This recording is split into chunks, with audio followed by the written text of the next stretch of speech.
हरे कृष्णा।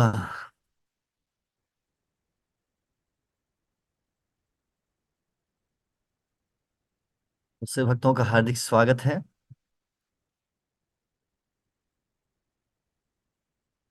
और इस बार काफी डिवोटीज ने होमवर्क भी किया, भेजा है। तो अच्छा लगा वो भी।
Recording in progress.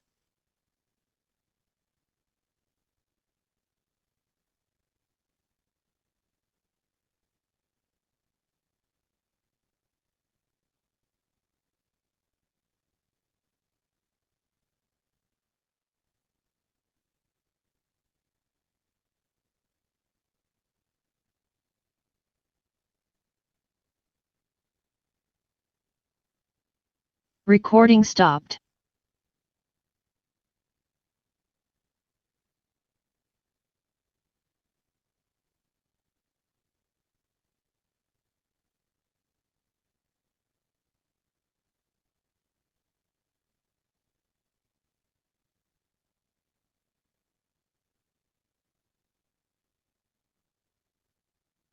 Recording in progress. हरे कृष्णा। तो आज भगवद गीता का 8वां अध्याय हम करने जा रहे हैं। तो शुरुआत करेंगे मंगलाचरण के साथ में, और पीछे पीछे दोहराने का प्रयास करें।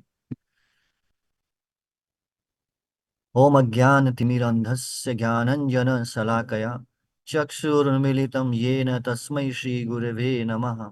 श्रीचैतन्यमनोभीष्टं स्थापितं येन भूतले स्वयंरूपकदा मह्यं ददाति स्वपदान्तिकं। वन्देऽहं श्रीगुरोः श्रीयुतपदकमलं श्रीगुरून् वैष्णवांश्च श्रीरूपं साग्रजातं सहगण रघुनाथान्वितं तं सजीवं साद्वैतं सावधूतं परिजनसहितं कृष्ण चैतन्य देवं श्री राधा कृष्ण पादान सहगण ललिता श्री विशाखान्वितांश। हे कृष्ण करुणा सिंधु दीनबंधो जगतपते गोपेश गोपिका कांत राधा कांत नमोस्तुते। तप्त कांचन गौरांगी राधे वृंदावनेश्वरी वृषभानुसुते देवी प्रणमामि हरिप्रिये। वाञ्छाकल्पतरुभ्यश्च कृपा सिन्धुभैव च पतितानां पावनेभ्यो वैष्णवेभ्यो नमो नमः। जय श्री कृष्ण चैतन्य प्रभु नित्यानंद श्री अद्वैत गदाधर शिवासादि गौर भक्त वृंद। हरे कृष्ण कृष्ण कृष्ण हरे हरे, हरे राम राम राम हरे हरे। नमो विष्णुपादाय कृष्णपृष्ठाय भूतले श्रीमते भक्तिवेदांत स्वामिनिति नामिने। नमस्ते सारस्वते देवे गौरवाणी प्रचारिणे निर्विशेष शून्यवादी पाश्चात्य देश तारिणे। तो 7वां अध्याय का रिकैप करते हैं 8वें में बढ़ने से पहले। तो हमने सुना था कि भगवान कृष्ण ने कितना बल दिया था सुनने के ऊपर में, कि यदि भगवान को जानना है, भगवान को जानना चाहते हैं, तो उनको जानने का तरीका क्या है, उनके बारे में सुन करके, श्रवणम, है ना। तो पहले 7 श्लोकों में भगवान ने बताया कि भगवान को जानना है तो आपको भगवान के बारे में सुनना पड़ेगा। और फिर भगवान कहते हैं कि मैं किस प्रकार से एक धागे की तरह हूं, जो कि मोतियों को पिरो के रखता है। मोती उसी के ऊपर आधारित हैं, वो बेस है उनका, है ना, उनका मूल आधार है। उसी प्रकार से इस भौतिक संसार का भगवान कहते हैं मैं ही आधार हूँ। तो अर्जुन ने पूछा कैसे हैं, तो फिर श्लोक संख्या 8 से लेके 12 तक भगवान ने बताया, कुछ उदाहरण दिए कि किस प्रकार से भगवान सूर्य का प्रकाश, चंद्रमा का प्रकाश, बलवानों में बल है, बुद्धिमानों में बुद्धि है, जल का स्वाद है। तो इस प्रकार भगवान बताते हैं कि किस प्रकार वो प्रत्येक वस्तु के आधार है। फिर अर्जुन कहता है कि अगर आप सब हर वस्तु के आधार हैं, तो फिर लोग आपके पास क्यों नहीं आते हैं। तो भगवान कहते हैं, रीजन बताते हैं कि कौन व्यक्ति शरणागत होता है, शरणागति क्यों होना चाहिए, और कौन, 4 प्रकार के लोगों के बारे में बताया जो होते हैं, 4 प्रकार के लोगों के बारे में बताते हैं जो नहीं होते हैं। फिर अर्जुन ने कहा कि मान लो कोई व्यक्ति आपके प्रति शरणागत नहीं है, लेकिन अगर वो किसी और के प्रति शरणागत है, तो उसके बारे में आपका क्या कहना है। तो फिर भगवान ने कहा शरणागति है परंतु गलत स्थान पर। और फिर 2 प्रकार के लोगों का भगवान वर्णन करते हैं। एक होते हैं जो देवताओं के प्रति शरणागत होते हैं, और उनको भगवान ने क्या कहा, उनके बारे में भगवान ने कुछ बोला था। क्या बोला था ये आप बताएंगे तब तक। हाँ, आगे भगवान फिर बोलते हैं कि जो दूसरे होते हैं निराकार को पूजने वाले। हाँ, जो देवताओं की पूजा करते हैं उनको कम बुद्धि वाला बोला गया है। और जो कहते हैं जो निराकार की पूजा करते हैं, निराकार मानते हैं मुझे, तो वो तो करें उनके पास तो बुद्धि ही नहीं है। और फिर भगवान ने बताया कि क्यों लोग भगवान को नहीं देख पाते हैं, इसका कारण क्या है, कि एक उदाहरण देते हैं, जैसे बादल और सूर्य का। कि जिस प्रकार से बादल क्या करता है, वो सूर्य को ढक देता है। ऐसा ही बताया था। नहीं, बादल क्या है, वो हमारी देखने की दृष्टि को ढकता है, हमारी आंखों को ढकता है, वो सूर्य को नहीं ढक सकता, है ना। उसी प्रकार से जो माया रूपी बादल है, वो हमारी दृष्टि को ढक देता है, जिससे कि हम भगवान को नहीं देख पाते। अब ये अर्जुन जब बादल बनता किन चीजों से है, तो बताया था 2 चीजों से बनता है। क्या थी वो था इच्छा और द्वेष, लाइक एंड डिसलाइक से, है ना। फिर भगवान ने बताते हैं कि किस प्रकार से इस बादल से व्यक्ति छुटकारा पा सकता है ना, मुक्ति का उपाय क्या है। तो इस प्रकार ये पिछले अध्याय में भगवान ने बताया, और अंत में भगवान बताते हैं कि, है, 6 चीजों के बारे में बताया था कि ये चीज अगर आप जान लोगे, तो मृत्यु के समय आप मुझे देख सकते हो, मुझे जान सकते हो। तो वहीं से अब इस अध्याय की शुरुआत होती है, 8वें अध्याय की। और शुरुआत होती है इस श्लोक के साथ में, अर्जुन उवाच किम तद ब्रह्म किम अध्यात्म किम कर्म पुरुषोत्तम अधिभूतम च किम प्रोक्तम अधिदेवम किम उच्यते। इसका अनुवाद पढ़ने से पहले प्रश्न है, इस श्लोक में कितनी बार किम शब्द आया है। बहुत ही सरल प्रश्न है। श्लोक आपके सामने लिखा है, किम शब्द कितनी बार आया है। देखते हैं आपका मैथमेटिक्स। 3, 5, 4, 5, 3, 5, है ना। यस। तो काफी सारे लोगों ने अच्छा प्रयास किया है, सही जवाब दिया है, 5 बार आया है। हम्म? पहली लाइन में 2 बार, सेकंड लाइन में 1 बार, थर्ड में भी 1 बार, एंड फोर्थ में भी 1 बार। तो इस प्रकार से 5 टाइम्स ये किम शब्द आया है। तो यानी कि 5 प्रश्न जो हैं अर्जुन यहाँ पूछ रहे हैं, है ना। क्या है वो ब्रह्म, क्या है, अध्यात्म क्या है, कर्म क्या है, अधिभूत क्या है, अधिदेव क्या है, ये 5 प्रश्न पहले श्लोक से पूछते हैं। और जो सेकंड श्लोक है उसमें भी अर्जुन 3 प्रश्न पूछ रहे हैं। तो टोटल मिला के 8 प्रश्नों के साथ इस अध्याय की शुरुआत होती है। ने? ब्रह्म, अध्यात्म, कर्म, अधिभूत, अधिदेव, अधियज्ञ। अधियज्ञ को शरीर में कैसे जाना जाता है और मृत्यु के समय आपको कैसे जाने, है ना। 8 प्रश्न पूछे अर्जुन ने। तो भगवान ने पहले 2 श्लोकों के अंदर यानी कि थर्ड एंड फोर्थ में 7 प्रश्नों के उत्तर दे दिए।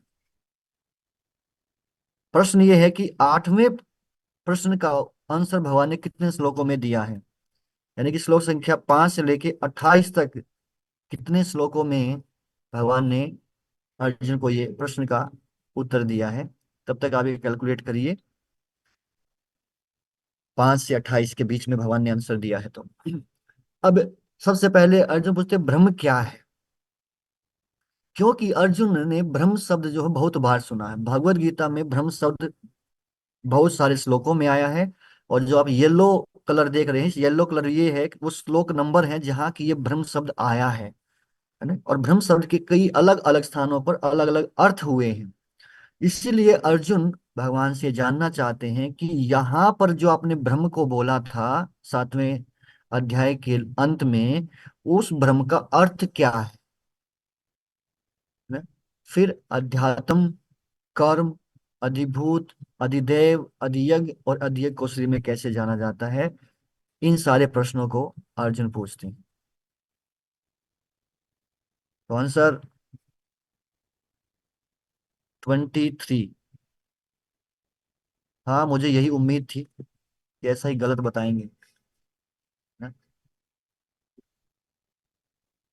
गलत बताएंगे। और yes, 24 is the right answer, है ना। क्योंकि श्लोक संख्या 5 से 28 मैंने बोला था, तो 5 भी इंक्लूडेड है। तो क्या करते हैं जब कैलकुलेशन की बात करते हैं तो 28 में से 5 माइनस कर दिया, तो 23 निकाल देते हैं, लेकिन 5 ही इंक्लूडेड, 24। तो अब देखिए, भगवान ने क्रैश कोर्स कर दिया अर्जुन के लिए। 7 प्रश्नों को 2 ही श्लोकों में खत्म कर दिया। और जिस प्रश्न को लोग पूछना नहीं चाहते इस संसार में, उसको सबसे ज्यादा डिटेल में वर्णन किया है ना। तो ये चीज दिखाता है कि ये जो प्रश्न है ये हमारे लिए कितना महत्वपूर्ण है। कि भगवान, देखिए, पूरा अध्याय लगभग इसी प्रश्न के उत्तर पर भगवान ने कंप्लीट किया है। तो इसलिए ये प्रश्न बहुत महत्वपूर्ण है। आप बाहर की दुनिया में अगर किसी को बोलो मृत्यु के बारे में, कहे यार मृत्यु की बात मत करो, है ना, मृत्यु की बात नहीं करनी चाहिए। हालांकि सबको पता है कि मृत्यु एक दिन आनी है, सबको आनी है, वो भी सब जानते हैं। परंतु फिर भी इसके बारे में चर्चा नहीं करेंगे। पर यहाँ भगवान विशेष रूप से इसी के ऊपर चर्चा करें। बाकियों के बारे में तो सिर्फ 2 ही श्लोकों में बात खत्म कर दी। तो सबसे पहला भगवान ने बताया कि अब इस चीज को जानने से पहले ये आपके लिए एक छोटा सा शिक्षा है कि देखिए अर्जुन सीखने के लिए कितने उत्सुक हैं। अर्जुन ने नहीं कहा कि मुझे क्रैश कोर्स करके बता दो क्या होगा। अर्जुन तो जानना चाहते हैं कि मेरे को इन सारी चीजों के बारे में जानना है ना। और ये अर्जुन के अंदर सीखने की उनकी इच्छा को दिखाता है कि कितना अभी भी वो जानना चाहते हैं। करे जो उत्सुकता है चीजों को जानने की, सीखने की जो टेंडेंसी रहती है, ये दिखाता है व्यक्ति प्रगति कर रहा है। जिसके अंदर इच्छा खत्म होगी वो कुछ जानना नहीं चाहता, है ना। तो फिर इसका अर्थ है कि वो अपने जीवन में आगे प्रगति नहीं कर रहा, उसकी प्रगति रुक चुकी है। तो अर्जुन सीखने के लिए कितने उत्सुक हैं। मनुष्य में सीखने की क्षमता, योग्यता भगवान का एक उपहार है, लेकिन सीखने की उत्सुकता स्वयं की इच्छा है।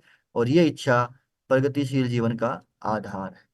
अर्जुन कंटिन्यूअसली भगवान से प्रश्न पूछे जा रहे हैं, है ना। और भगवान अर्जुन के प्रश्नों का उत्तर दे रहे हैं। तो ये दिखा रहा है कि अर्जुन सीखना चाहते हैं actually. Is not following blindly, आंख बंद करके विश्वास नहीं कर रहे हैं। जो उनको नहीं समझ में आ रहा है तो उसके बारे में वो प्रश्न पूछ रहे, जिज्ञासा कर रहे। तो यहाँ भगवान अर्जुन के पहले चार प्रश्नों का उत्तर दिए। ब्रह्म क्या है, तो भगवान कहते हैं ब्रह्म का अर्थ है अविनाशी जीव। फिर कहते हैं कर्म क्या है, कह रहे जो भौतिक कार्य हैं, जो सकाम कर्म है, वो ही कर्म है। अध्यात्म का अर्थ क्या है, जीव का नित्य स्वभाव। और फिर अधिभूत क्या है, अधिभूत है भौतिक प्रकृति। अधिदैव क्या है, भगवान का विराट रूप। और अधियज्ञ क्या है, भगवान जो कि परमात्मा के रूप में हृदय में रहते हैं। सातवां क्वेश्चन भी साथ के साथ इसमें इंक्लूडेड हो गया है ना, उसका आंसर भी कि कैसे रहते हैं, तो हृदय में परमात्मा के रूप में रहते हैं भगवान। तो इस प्रकार से अर्जुन के पहले सात प्रश्नों का आंसर भगवान दे देते हैं। आठवें प्रश्न पर जाने से पहले, उसका आंसर जानने से पहले, एक प्रश्न है जो हम पहले सुन चुके हैं।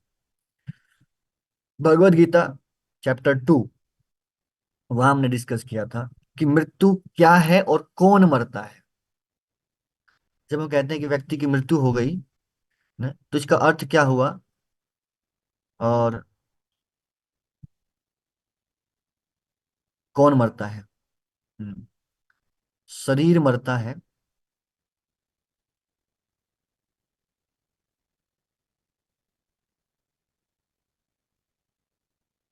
आत्मा शरीर को छोड़ देती।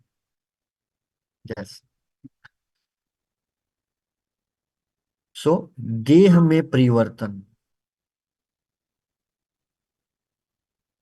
मृत्यु को क्या कहा जाता है, मरता कौन है, शरीर मरता है। तो जब देह में परिवर्तन होता है, आत्मा का शरीर को छोड़ना ही मृत्यु कहलाता है। हम्म। जब आत्मा शरीर से निकल जाती है, तो उसको कहते हैं कि व्यक्ति मर गया है, मृत्यु हो गई है। और बदलता क्या है, शरीर बदलता है। तो इस अध्याय में भगवान क्या बताने वाले हैं कि कोई व्यक्ति जब मरता है तो कहाँ जाता है, कैसे जाता है और क्यों जाता है, इस प्रश्नों के उत्तर देंगे। तो शुरुआत करते हैं भगवान अर्जुन का जो प्रश्न था उस प्रश्न का उत्तर देते हुए। भगवान कहते हैं, अंत काले च मामेव स्मरन मुक्त्वा कलेवरम य प्रियाति स मद्भावम याति नास्ते अत्र संशय। तो भगवान कहते हैं कि जो जीवन के अंत में, अंत काले मृत्यु के समय, यानी कि जीवन के अंत में, च मामेव वो केवल मेरा ही, केवल मेरा ही और किसी का नहीं, केवल मेरा ही स्मरण मुक्त्वा कलेवरम, शरीर त्यागते समय स्मरण करता है। मृत्यु के समय जब वो शरीर छोड़ता है, उस समय वो मेरा ही स्मरण करता है, मुझे ही याद करता है। तो क्या होगा, यह प्रयाति से मद भावम, वो मेरे ही स्वभाव को प्राप्त करता है। इसमें ना अस्ति अत्र संशय, इसमें कोई संदेह नहीं है, थोड़ा सा भी कोई डाउट नहीं है इस चीज में। तो भगवान कह रहे हैं, अर्जुन ने पूछा था ना कि मृत्यु के समय क्या होता है, तो भगवान अर्जुन के प्रश्न का उत्तर करें, मृत्यु के समय जो व्यक्ति मेरा स्मरण करता है वो मेरे स्वभाव को प्राप्त करता है।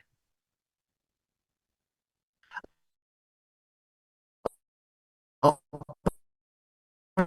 प्रश्न उठता है कि भगवान का स्वभाव क्या है, जिसको कि वो जीव प्राप्त करता है भगवान का स्मरण करते हुए।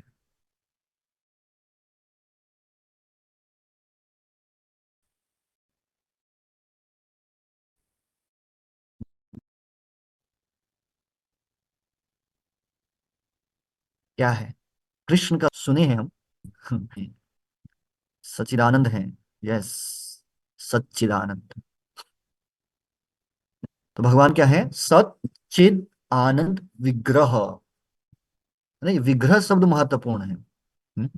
हालांकि सच्चिदानंद का अर्थ क्या है, सत मतलब होता है इटर्नल, जो हमेशा रहने वाला है ना, जिसका ना कोई आदि है ना कोई अंत है, इटर्नल हमेशा रहता है जो। है ना। और इसीलिए हम भी क्योंकि भगवान के अंश हैं और हमारा भी स्वभाव यही है, सच्चिदानंद ही है, तो हम भी मरना नहीं चाहते। इसीलिए इसलिए कोई व्यक्ति बोल मरने की बात कर, इसलिए इसलिए बात नहीं करते, क्योंकि हमारा स्वभाव क्या है, नित्य रहने का है। हम हमेशा रहना चाहते हैं, इटरनली रहना चाहते हैं।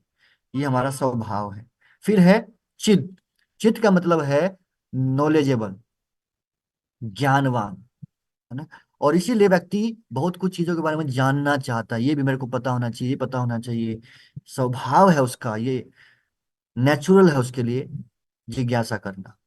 और तीसरा है आनंद, ब्लिसफुल, है ना। हर व्यक्ति सुख ढूंढ रहा है, खुशी ढूंढ रहा है।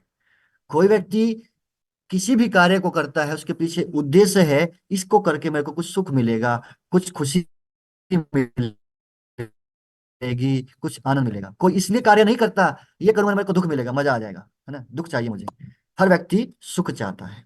और विग्रह का अर्थ है कि भगवान का एक स्वरूप है, वो निराकार नहीं है, उनका एक आकार है। तो लोग सोचते हैं कि जब हम शरीर छोड़ेंगे तो ब्रह्म में लीन हो जाएंगे। ब्रह्म में लीन होने का अर्थ है कि अपने अस्तित्व को खत्म कर लेंगे। पर अस्तित्व खत्म नहीं होता है, अस्तित्व बना रहता है। इसी बात को यहाँ पर बताया जा रहा है कि विग्रह है, वो रूप जो है वो बना रहता है। जिस प्रकार भगवान का अपना एक रूप है, जीवात्मा का भी एक शाश्वत रूप है। तो जब वो भगवान के धाम में जाता है तो भगवान के स्वभाव को प्राप्त करता है। स्वभाव को प्राप्त करने का अर्थ है कि उसको ऐसा शरीर मिलता है जो कभी मरता नहीं है। जब तक इस भौतिक संसार में है तो हमें एक ऐसा शरीर मिला है जिसमें के अंदर में चेंज होता रहता है, जिसका जन्म भी होता है, मृत्यु भी होती है, बढ़ता भी है, बुढ़ापा भी आता है, बीमारी भी आती है, बहुत कुछ इसके अंदर में होता है। पर जो भगवान का स्वभाव है, सच्चिदानंद विग्रह, उसके अंदर कोई कष्ट नहीं है, है ना, शाश्वत है, सुखमय जीवन व्यक्ति को प्राप्त होता है। तो भगवान कह रहे हैं उसको ऐसा शरीर मिल जाएगा, उसको ऐसा जीवन मिल जाएगा जो मेरा स्मरण करते हुए शरीर को छोड़ेगा। अर्जुन पूछते हैं यदि आप याद ना रहे तो क्या होगा, कुछ और याद आ गया तो अंतिम समय में, है ना। तो फिर भगवान कहते हैं यम यम वापि स्मरण भावम त्यजन्ते कलेवरम तम तमैवैति कौन्तेय सदा तद्भाव भावितः। भगवान कहते हैं यम यम वापि स्मरण भावम, वो मृत्यु के समय जिस जिस भाव का स्मरण करता है ना। तैजन्ते कलेवरम, कलेवर होता है शरीर, शरीर को त्यागते समय व्यक्ति जिस जिस भाव का स्मरण करता है, तम तम एवेति कौन्तेय, हे कुंती पुत्र, उसको वो भाव प्राप्त होता है ना। यानी कि हे कुंती पुत्र, शरीर त्यागने पर जो भी स्थिति याद आती है, बिना किसी संदेह के वही अवस्था प्राप्त होती है। यानी कि व्यक्ति शरीर त्यागते समय जिसका स्मरण करता है, उसी के अनुरूप उसको अगला जीवन मिलता है, और इसको कहते हैं पुनर्जन्म। और बहुत लोग इस पुनर्जन्म के अंदर विश्वास नहीं करते कि पुनर्जन्म कुछ होता नहीं। बट यहाँ पर भगवान बता रहे हैं कि होता है। और प्रभुपाद जी तात्पर्य में एक उदाहरण देते हैं, वो उदाहरण है भरत महाराज का। भरत महाराज क्या थे, पूरी पृथ्वी के सम्राट थे, पूरी पृथ्वी के राजा थे। और गृहस्थ आश्रम में थे। पर जैसे ही उनका पुत्र बड़ा हुआ, वो योग्य हुआ राजकाज को संभालने के, तो उन्होंने राज्य उसको सौंप करके अपना भजन करना शुरू कर दिया। तो नदी के किनारे अपना एक छोटा सा कुटीर बना करके और वहीं बैठ करके अपना जप करते थे। तो एक दिन उन्होंने देखा कि शेर की दहाड़ से एक हिरनी डर के मारे नदी के दूसरी तरफ से और इस तरफ कूदती है, शेर की डर की वजह से। और वो हिरनी जो है वो गर्भवती थी, तो उसका जो गर्भ है वो गिर जाता है, बच्चा जो है वो पानी के अंदर ही गिर जाता है, और वो हिरनी भी उसी समय तुरंत मर जाती है। और ये बच्चा बहने लगता है जब नदी में, हिरण का बच्चा, तो भरत महाराज को दया आ जाती है, और दया के मारे वो जाते हैं, उस बच्चे को उठा करके नदी में से निकाल करके अपने पास ले आते हैं, और सोचने लगते हैं, ओ बेचारा हिरण का बच्चा, इसका तो कोई भी नहीं संसार में, इसकी माँ थी वो भी मर गई, पता नहीं कोई होगा इसका नहीं होगा, कैसे जीवित रहेगा इस संसार में, जंगल में जाएगा तो इसको कोई न कोई खा जाएगा, है ना, मुझे इसकी रक्षा करनी चाहिए। तो वो जो भाव, अभी आए थे भजन करने के लिए, है ना, पर उस चीज को भूल गए, और उस हिरण के प्रति उनके अंदर में जो प्रेम था, उसकी वजह से वो हिरण का लालन पालन बड़े प्यार से करने, अपने बच्चे की तरह उसको पालने लग गए, है ना, उसके साथ थोड़ा खेलना, उसके ऊपर हाथ फिराना, है ना, और वो भी मुलायम, मुलायम शरीर, बच्चा तो और भी ज्यादा, है ना, अच्छे लगते हैं बच्चे तो, चाहे वो पशु के हों, चाहे वो मनुष्य के हों, है ना, छोटे बच्चे तो ज्यादा होते हैं। तो उसके साथ में इतना रहने लगे, वो हिरण आकर के उनको डिस्टर्ब भी करता था जब के समय पर भी, पर त्यागते नहीं थे, और बहुत अटैच हो गए हिरण जी। और एक दिन वो हिरण का बच्चा गायब हो गया, वहां से मिला नहीं, पता नहीं चला कहाँ गया, रात तक वो आया नहीं वापिस। उसके बारे में चिंतन करने लगे, कहीं उसको किसी शेर ने खा लिया होगा, किसी बाघ ने खाया, भेड़िए ने खाया, है ना, सोच रहे हैं तो मेरे को ढूंढना ढूंढना चाहिए उसको। और ढूंढने के लिए जब जाते हैं रात में, है ना, उस हिरण का स्मरण करते हुए, फिर ठोकर लग के वो गिर जाते गड्ढे में, और वहां पत्थर था, माथे में लगी चोट, और वहीं पर उन्होंने शरीर त्याग दिया। शरीर त्यागा है, त्यागते समय उनके मन में एक ही भाव था, हिरण के बारे में सोच रहे थे। तो अगला जीवन उनको मिला एक हिरण के रूप में। तो ये बता रहे हैं कि जिस जिस भाव को व्यक्ति मरते समय याद करता है, उसी के अनुरूप उसको अगला श्रेय मिलता है। अब हो सकता है कोई मृत्यु के समय बहुत सारे भाव उसके मन में आ रहे हो, ये भी होता, ये भी काम बाकी है, ये भी काम बाकी है, वो भी काम बाकी है। तो जितने भाव है ना, उसी के अनुसार उसको उतने ही जन्म लेने पड़ेंगे, उन उन शरीरों में जाना पड़ेगा जो उसके अनुसार हैं। यदि किसी व्यक्ति को मृत्यु के समय धन का स्मरण हो रहा है, तो ऐसे व्यक्ति को कहना है कि सांप जो होता है, वो भी धन के ऊपर कुंडली मार के बैठता है। तो उसी प्रकार उसको हो सकता है अगले जन्म में उसको सर्प बनना पड़ जाए। तो भगवान कह रहे हैं कि अगर मुझे याद नहीं करोगे, किसी और चीज को याद करोगे, तो जिसको याद करोगे ना, उसी के अनुसार आपको अगला जीवन मिलने वाला है। फिर उस जन्म के बाद फिर दोबारा से व्यक्ति शरीर त्यागेगा, है ना, और ये प्रोसेस चलता रहता है। तो इसको री इनकारनेशन, पुनर्जन्म कहा जाता है। और पुनर्जन्म के बारे में बहुत सारी किताबें हैं मार्केट में, आप पढ़ सकते हैं। प्रभुपाद जी ने एक छोटी सी किताब लिखी है, coming back, the science of री इनकारनेशन। ये प्रभुपाद जी की लिखी हुई बुक है। और इसके अलावा एक और डिवोटी हैं, इस्कॉन के ही हैं, चैतन्य चरण प्रभु, है ना, तो इन्होंने भी री इनकारनेशन के ऊपर में एक बुक लिखी है, और ये काफी साइंटिफिकली भगवत गीता को समझाते हैं। इनके जो लेक्चर्स होंगे, आप इनके पॉडकास्ट काफी हैं, तो आप जब सुनेंगे तो साइंटिफिकली होता है इनका सारा का सारा, कि किस प्रकार से Bhagavad Gita, this is not mythology, this is scientific book. तो हाँ, श्लोकों के ऊपर में साइंटिफिकली डिस्क्राइब करते हैं।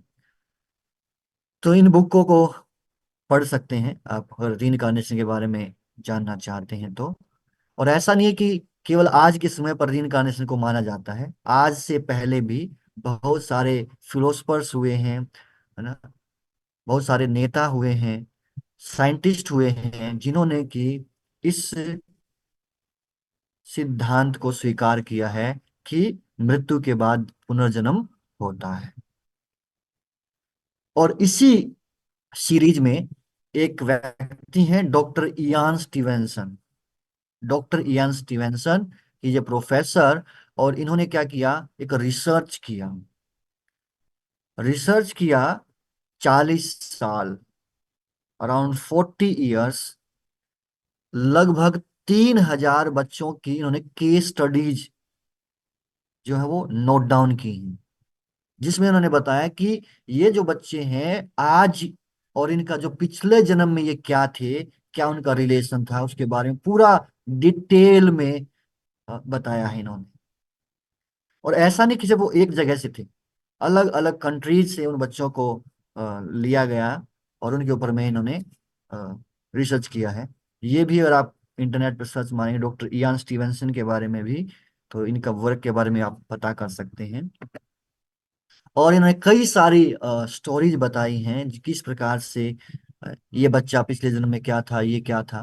तो जैसे यहाँ पर एक अ, बच्चे के बारे में बताया जा रहा है कि ये जो बच्चा था, ये पिछले जन्म में he was a Bollywood actor, he was actor. तो बचपन से अभी इस जन्म में क्या था, एक्टर था, पिछले जन्म में वही स्वभाव अभी भी है। और बचपन से एक्टिंग करता था। आज भी देखो छोटे छोटे बच्चे कई बहुत बढ़िया एक्टिंग करते हैं। उनका कहाँ से आया वो, फ्रॉम द पास्ट लाइफ, वो उसको कंटिन्यू कर पाते हैं। इसी प्रकार से कई सारे वीडियोज भी अवेलेबल हैं जहाँ की उनका इंटरव्यू लिया जा रहा है बच्चों का, उनके पेरेंट्स का। और वो बताते हैं, है ना। ऐसे एक बच्चे के बारे में बताया कि अ, वो बोलता है कि मैं पिछले जन्म में मैं एक पायलट था और मैं फाइटर प्लेन उड़ाता था।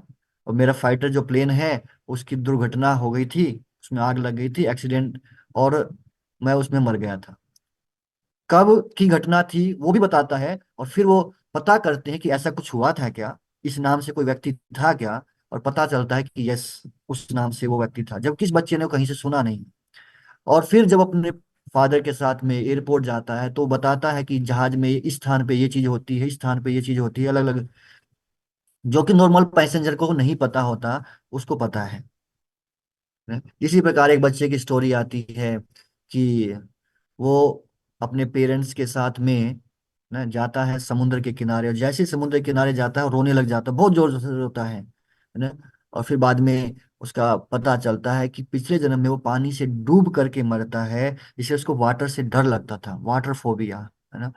कि दोबारा से मैं उसमें डूब ना जाऊं। वो पिछले जन्म की वो यादें थी जो उसको मन में थी, अभी भी चल रही थी। और ऐसे ही एक बच्ची का और एग्जाम्पल आता है जिसमें वो बच्ची जो है बंगाल की ही थी। और वो कहती है कि मेरी बेटी से मिलना है, मेरी बेटी से मिलना है। तो उन्होंने सोचा बेटी तो शायद गुड़िया को बोलती होगी, है ना, लेकिन नहीं, वो कह रहे कि मेरी बेटी का नाम मीनू है, वो उस घर में है, उस स्थान पर है, वो जगह का नाम भी बताती है, अपने हस्बैंड का नाम बताती है। तो उनको विश्वास नहीं होता पहले तो पेरेंट्स को, लेकिन उनके फादर जो हैं वो बताते हैं कि जो स्टेशन मास्टर हैं उसके साथ उसका अच्छा रिलेशन था, तो उससे पूछते हैं कि इस नाम से कोई ऐसा गांव है क्या। तो स्टेशन मास्टर बताता है कि हाँ है, तो इस नाम से ये गांव। फिर वो वहां जाते हैं, उस बच्ची के साथ जाते हैं, और बच्ची उनको लेके जाती है, उस घर तक लेके जाती है कि ये घर था, है ना। और फिर लेकिन घर का जो दरवाजा है वो नहीं मिला उसको। तो फिर वहां लोगों से पूछा तो उन्होंने बोले हाँ पहले घर का दरवाजा इस साइड में था, लेकिन डेथ होने के बाद, किसी की डेथ हुई थी, उसके बाद उन्होंने दरवाजा यहाँ से बंद करके और दूसरी साइड से निकाल दिया था। तो फिर उधर से वो जाते हैं, और फिर वो बच्ची को पहचानती है, अपने हस्बैंड को पहचानती है ना। और वो जैसे बड़ों से वो घूंघट करने की जो आदत थी, तो वो घूंघट करती है, वो पूरा वैसे के वैसे बिहेव करती है जैसे कि वो अपने ससुराल में आई है, और वो पहले वाली ही जो लड़की है। तो ये कई सारे ऐसे बहुत सारे एग्जांपल्स उन्होंने दिए हैं कि ये री इनकारनेशंस के जो केस स्टडीज थे, कोई माने या ना माने बट होता है। हम्म। आप लोगों ने हिप्नोटाइज के बारे में सुना है? हिप्नोटाइज, व्यक्ति का ना वशीकरण, वश में कर लेते हैं उसके माइंड को। सो प्रश्न ये है कि क्या हर व्यक्ति हिप्नोटाइज किया जा सकता है?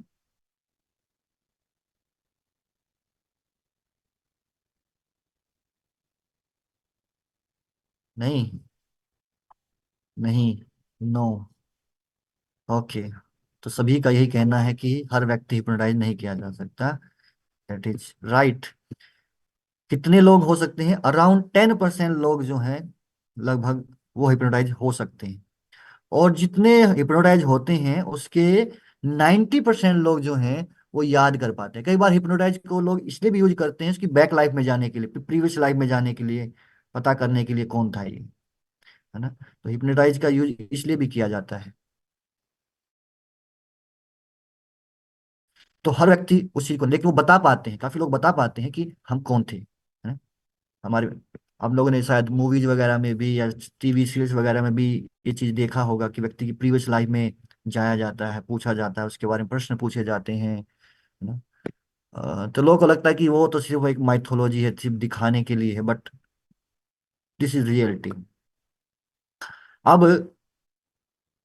एक प्रश्न है, और ये प्रश्न इसलिए जरूरी है क्योंकि इसका संबंध है कि हमारा जो नेक्स्ट बर्थ होने वाला है, अगला जो शरीर मिलने वाला है, वो इसी से संबंधित है। तो उसको जानने से पहले ये प्रश्न है कि जब भी हम कोई कपड़ा खरीदने जाते हैं तो बहुत सारी चीजों को ध्यान में रखते हैं, लेकिन दो सबसे महत्वपूर्ण फैक्टर कौन से हैं जिनको हम ध्यान में रखते हैं जब कोई कपड़ा खरीदते हैं? तो quality and cost. Yes, quality and cost, very good. और कोई इसके अलावा?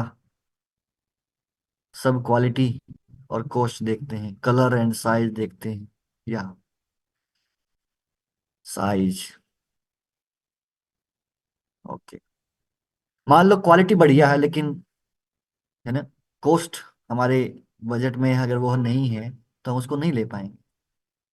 तो क्या करते हैं, हम अपने बजट में देखते हैं और उसमें कौन सा बेस्ट है, कौन सा हमको अच्छा लगता है ना। तो इन दो चीजों के ऊपर आधारित हम चीजों को लेते हैं, पसंद और बजट, है ना। ये मेरे को पसंद आया, है ना। मान लो आप जब कपड़ा खरीदने जाते हो तो ये कलर पसंद है मेरे को, ये वाला कलर बढ़िया लगता है ना। लेकिन कितना बजट में भी होना चाहिए, तो इस बजट में दिखा दो। तो व्यक्ति का पहले ही बोलते हो बजट ये है हमारा, इस बजट में दिखाओ, वो भी पूछता बजट क्या है आपका, और फिर उसमें वो कपड़े दिखाता है, उसमें कहता हाँ ये वाला कलर बढ़िया है, ये दिखा दीजिए। उसी प्रकार से जब व्यक्ति को नया शरीर मिलता है तो वो भी दो फैक्टर्स के ऊपर आधारित है, उसमें भी दो चीजें महत्वपूर्ण हैं। वो कौन से होंगे?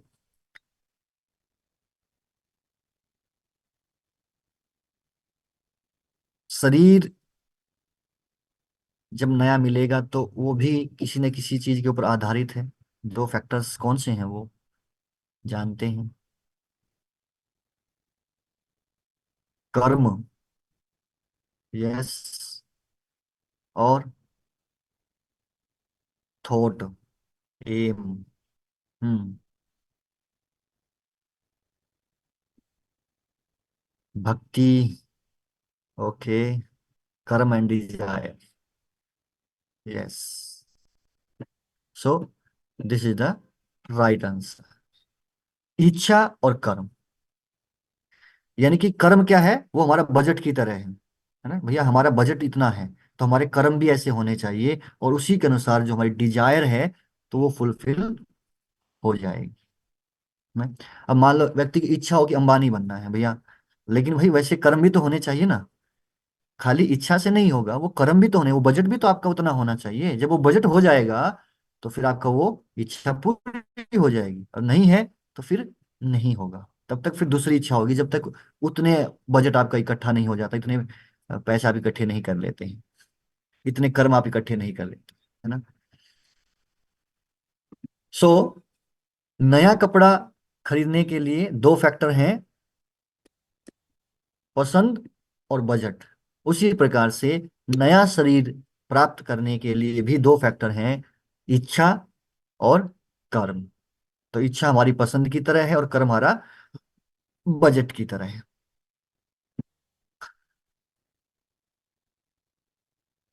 हम्म। सब जानते हैं कि एक ना एक दिन सबको जाना है, लेकिन कितने जानते हैं कि कहाँ जाना है, कहाँ जाएंगे? और जो ये नहीं जानता कहाँ जाना है और कैसे जाएं, वो जीवन में अगर भ्रमित और भयभीत नहीं रहेगा तो क्या रहेगा? कहने का अर्थ है कि व्यक्ति को पता होना चाहिए कि मैं कहाँ जाने वाला हूँ जब भी आप घर से निकलते हैं। तो आप क्या करते हैं, आप सोच करके निकलते हैं कि मेरे को वहां जाना है, मार्केट में जाना है, या फिर आपको मान लो किसी रिश्तेदार के पास जाना है, तो कौन सी सिटी में रहता है उस सिटी में जाना है, पहले सोच के चलते हैं ना। और मान लो कोई व्यक्ति गाड़ी में बैठ जाए और उससे पूछे भाई कहाँ जाना है, कहाँ की टिकट दूं, कह जहां लेके जाओ वहीं चल पड़ेंगे हम तो, पता नहीं मेरे को कहाँ जाना है। तो जो व्यक्ति कहेगा मेरे को नहीं पता है, उसको क्या कहेंगे? बुद्धिमान, बहुत इंटेलिजेंट व्यक्ति है तो, है? नहीं, एक मूर्ख व्यक्ति है, बेवकूफ है, तो इसको पता ही नहीं कहाँ जाना है। तो जीवन में हमें कहाँ जाना है, हमें पता होना चाहिए। जाना तो सबको है, ये शरीर सबको छोड़ना, लेकिन शरीर छोड़ने के बाद कहाँ जाना है, ये हमें पता होना चाहिए। तो इसीलिए भगवान कहते हैं कि जो जैसा स्मरण करेगा ना, वो वहां जाएगा, और मेरा स्मरण करेगा तो मेरे भाव को प्राप्त करेगा, मेरे पास में आएगा। तो अर्जुन कहता है कि कैसे हम इस चीज को पक्का करें कि मरते समय आप ही याद आओ, मृत्यु के समय आपका ही स्मरण हो, ऐसा क्या किया जाए? उसके लिए कुछ खास सलाह देना चाहते हैं। तो भगवान कहते हैं, अर्जुन, अपने कर्तव्यों को करते हुए सदैव मेरा चिंतन करने का अभ्यास करो। क्या कहते हैं? तस्मात् सर्वेषु कालेषु माम अनुस्मृ युध्य च मया अर्पित मनोर्बुद्धिर माम एवस्य असंशय। तो भगवान कहते हैं कि अर्जुन, तस्मात् सर्वेषु कालेषु, हर समय, ये नहीं कहा कि एक बार कर लो, सुबह 5 मिनट कर लो, शाम को 5 मिनट कर लो, ऐसा नहीं भगवान ने बोला। भगवान कह रहे हैं, तस्मात् सर्वेषु कालेषु, हर समय, माम अनुस्मर, मेरा स्मरण करो, युद्ध च, और युद्ध करो, मेरा स्मरण करो और युद्ध करो। हम्म? भगवान क्या कह रहे हैं? मेरा चिंतन करो और फिर लड़ो, फिर युद्ध करो। और हम क्या कहते हैं? हम कहते हैं पहले अपने काम निपटाएंगे, बाद में आपको याद करेंगे, है ना? मतलब ये शरीर जो मिला है अभी, शरीर अच्छा है, ठीक ठाक है, तो अभी तो हम कुछ काम कर लेते हैं, है ना? और फिर जब बुढ़ापा आएगा, बाद में आपका चिंतन कर लेंगे, है ना? लोग ऐसा करते हैं। भगवान कह रहे हैं, पहले चिंतन मेरा करो, यानी कि दिन की शुरुआत किसी के साथ करो, मेरे चिंतन के साथ में कर, फिर अपने काम कर। भगवान बता रहे हैं कि अर्जुन देखो, अभी तो ये युद्ध का समय है ना? और युद्ध के समय व्यक्ति को बड़ा, अभी ये है कि युद्ध करूं कि मैं चिंतन करूं, अर्जुन को थोड़ा डाउट सा हो रहा है ना। भगवान तो कह रहे हैं कि मेरा स्मरण करो और फिर युद्ध करो। तो अर्जुन के मन में आ रहा है कि मैं कैसे होगा, युद्ध करूंगा, और युद्ध करते हुए भगवान का स्मरण कैसे करूंगा? तो सोच के देखिए, अब कार्य बिल्कुल सही है, करते उसको भगवान मुश्किल हो रहा है। जब मृत्यु आती है ना, जब व्यक्ति बीमार होता है ना, आप देख सकते हैं जो हॉस्पिटल में जाकर के, अगर कुछ होता है कि व्यक्ति बोल तक नहीं पाता है ना, उसको कुछ याद नहीं रहता है, ऐसी स्थिति हो जाती है, तो मैं कर पाएंगे? जब अभी हमारा बिल्कुल सही है, तो फिर भी कहता है कि बड़ा मुश्किल है दो दो काम एक साथ करना, एक कार्य करना तो आसान है, दोनों कैसे करें साथ की साथ, कैसे हो सकता है? हम्म? तो फिर भगवान कहते हैं, अर्जुन उसके लिए तो आपको प्रैक्टिस करना पड़ेगा, अभ्यास योग युक्तेन। अर्जुन, इसलिए मुझ पर लगातार ध्यान करने का अभ्यास करो, प्रैक्टिस करो। कहते हैं practice makes a man perfect. तो अभी हमें अभ्यास नहीं है भगवान को हर समय याद करने का, तो क्या करना है? प्रयास करना है कि भगवान को याद किया जाए। उसके लिए अभ्यास करना पड़ेगा। अभ्यास योग के बारे में भगवान बता रहे हैं। दूसरा उपाय नहीं है।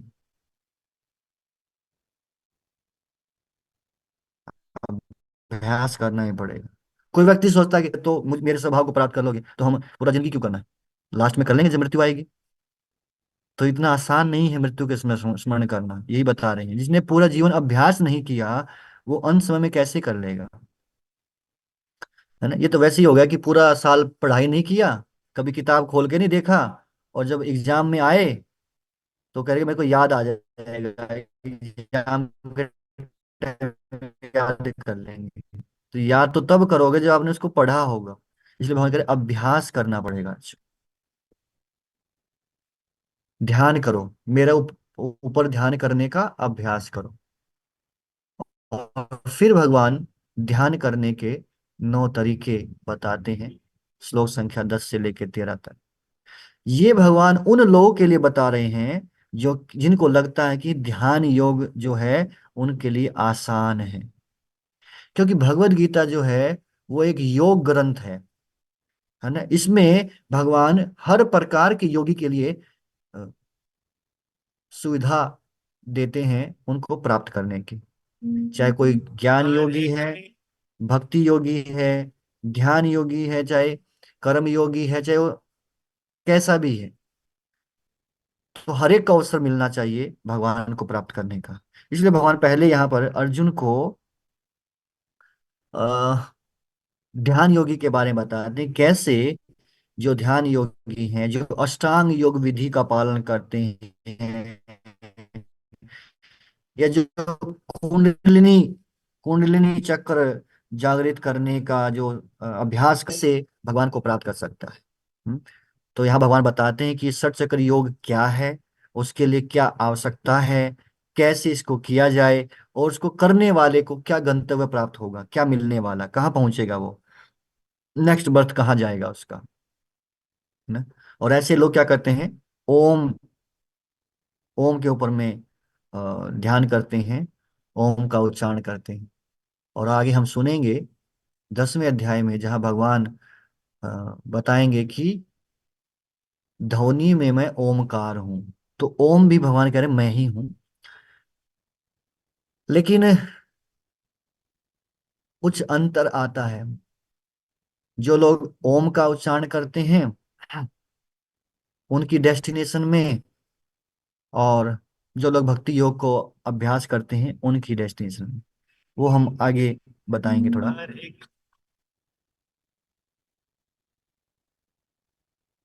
तो षट चक्र योग, इसके बारे में हम डिटेल में नहीं जाएंगे क्योंकि ये हमारे लिए प्रैक्टिकल नहीं है इतना, और भगवान ने इसके ऊपर में भी ज्यादा बताया नहीं है। और अर्जुन भी जो है इसको इम्प्रैक्टिकल बता करके, और आगे में पूछेंगे कुछ सरल बताने के लिए, लेकिन फिर भी थोड़ा सा जानना चाहते हैं। तो षट चक्र मतलब कि 6 चक्र हैं, यानी कि ऐसा बताया जाता है कि हमारे शरीर के अंदर में 6 एनर्जी पॉइंट्स होते हैं, 6 हाई एनर्जी पॉइंट्स रहते हैं, जिनको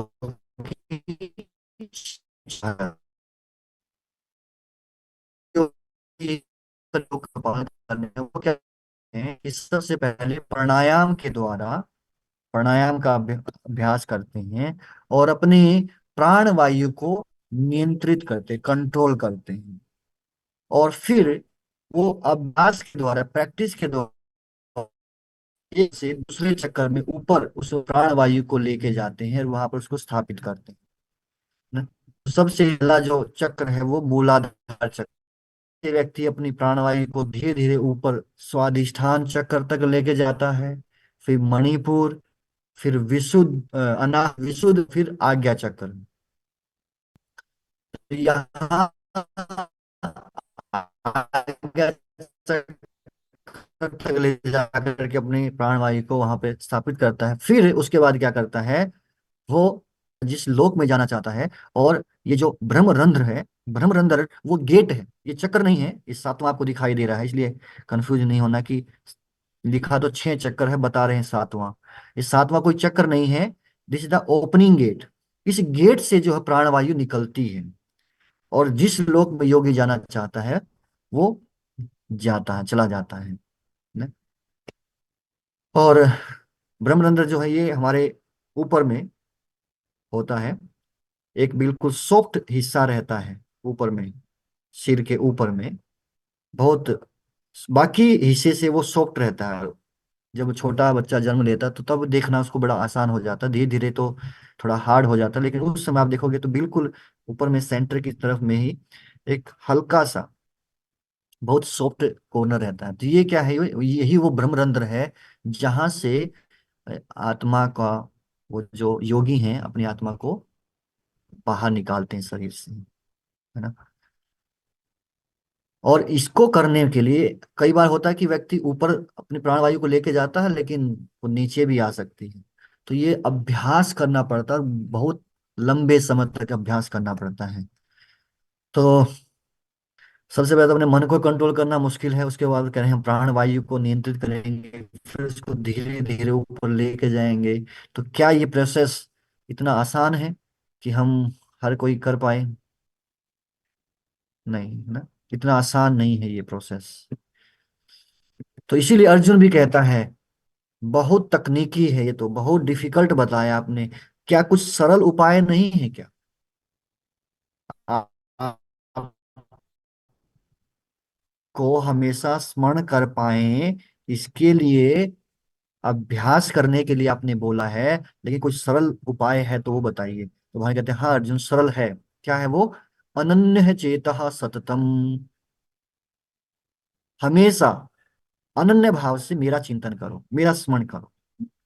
और जो अनन्य भाव से मेरा स्मरण करता है उसके लिए मैं बहुत ही सुलभ हूं, मुझे प्राप्त करना उसके लिए बड़ा आसान हो जाता है ना। अभी अनन्य का अर्थ क्या होता है? अनन्य का अर्थ है ना कोई अन्य है, कोई दूसरा नहीं, केवल और केवल भगवान ही। हम्म? और कोई उसमें मिलावट नहीं है, शुद्ध भक्ति है जो। अब उसके बारे में चर्चा हम अगले अध्याय में करेंगे ना। यहाँ पर इतना ही जानेंगे कि भगवान कह रहे हैं कि मेरा चिंतन यदि कोई हमेशा करता है, केवल मेरा ही हमेशा करता है, तो वो उसके लिए मुझे प्राप्त करना बड़ा आसान है, बड़ा सरल है। और वो कलयुग के लिए क्या कह रहे हैं, वो सरल उपाय है क्या? भगवान का चिंतन करने का सरल उपाय, सबसे सरल और सबसे ज्यादा प्रभावशाली, इफेक्टिव भी है, वो है हरे कृष्ण, हरे कृष्ण, कृष्ण कृष्ण, हरे हरे, हरे राम, हरे राम, राम राम, हरे हरे। ये इस महामंत्र का जप करके व्यक्ति भगवान का स्मरण बड़ी आसानी से कर सकता है। अब हम डिस्कस कर रहे थे कि हमने बताया कि ओम का जब व्यक्ति चिंतन करता है, ओम ध्वनि का उच्चारण करता है, उसके ऊपर में फोकस करता है, उसको चैंटिंग करता है, और एक है हरे कृष्ण महामंत्र चैंटिंग करना, दोनों के अंदर डिफरेंस क्या आता है ना। तो उसको समझने के लिए एक एग्जाम्पल लेते हैं। जैसे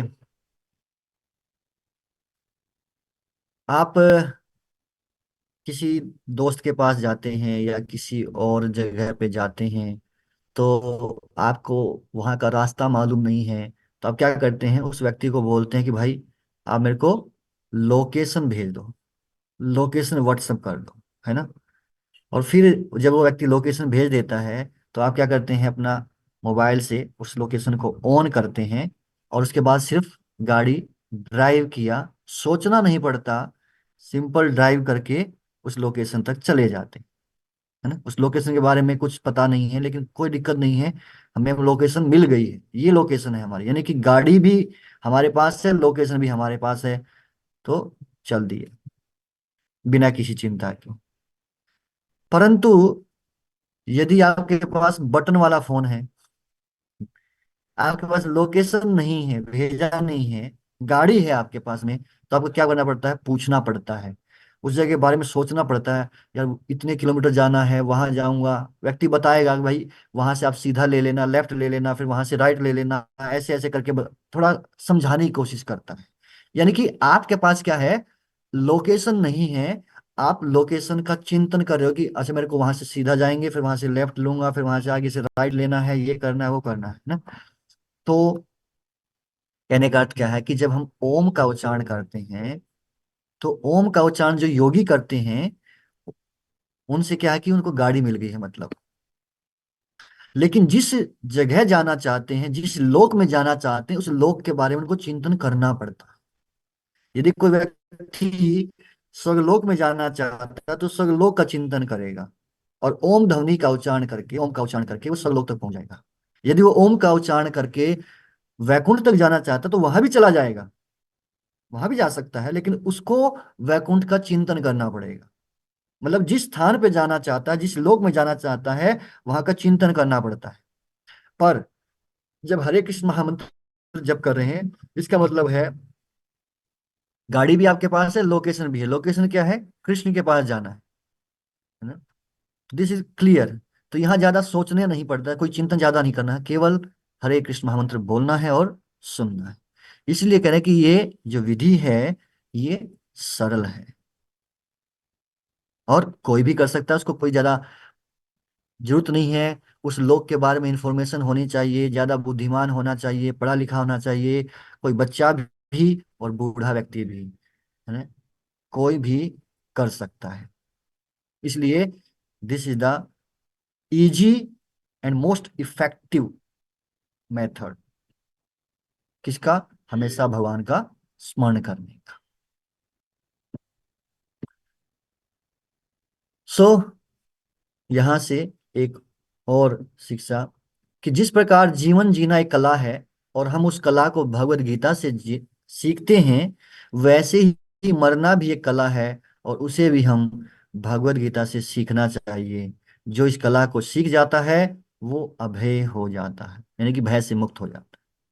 जनरली लोग आर्ट ऑफ लिविंग जरूर सीखते हैं, पर भगवत गीता हमें दोनों सिखाती है, आर्ट ऑफ लिविंग भी और आर्ट ऑफ डाइंग भी। तो अब यहाँ भगवान क्या सिखा रहे हैं? आर्ट ऑफ डाइंग, मरना कैसे है, इसके बारे में कहीं नहीं सिखाया जाएगा जहां जिस चीज को भगवान अभी सिखा रहे हैं। क्योंकि यार ये बहुत महत्वपूर्ण है, क्योंकि अगला जीवन जीना है ना। तो अगला जीवन जीने के लिए जरूरी है इस जीवन में आप कैसे मर रहे हैं, कैसे इस जीवन को आप शरीर को छोड़ रहे हैं। हम्म?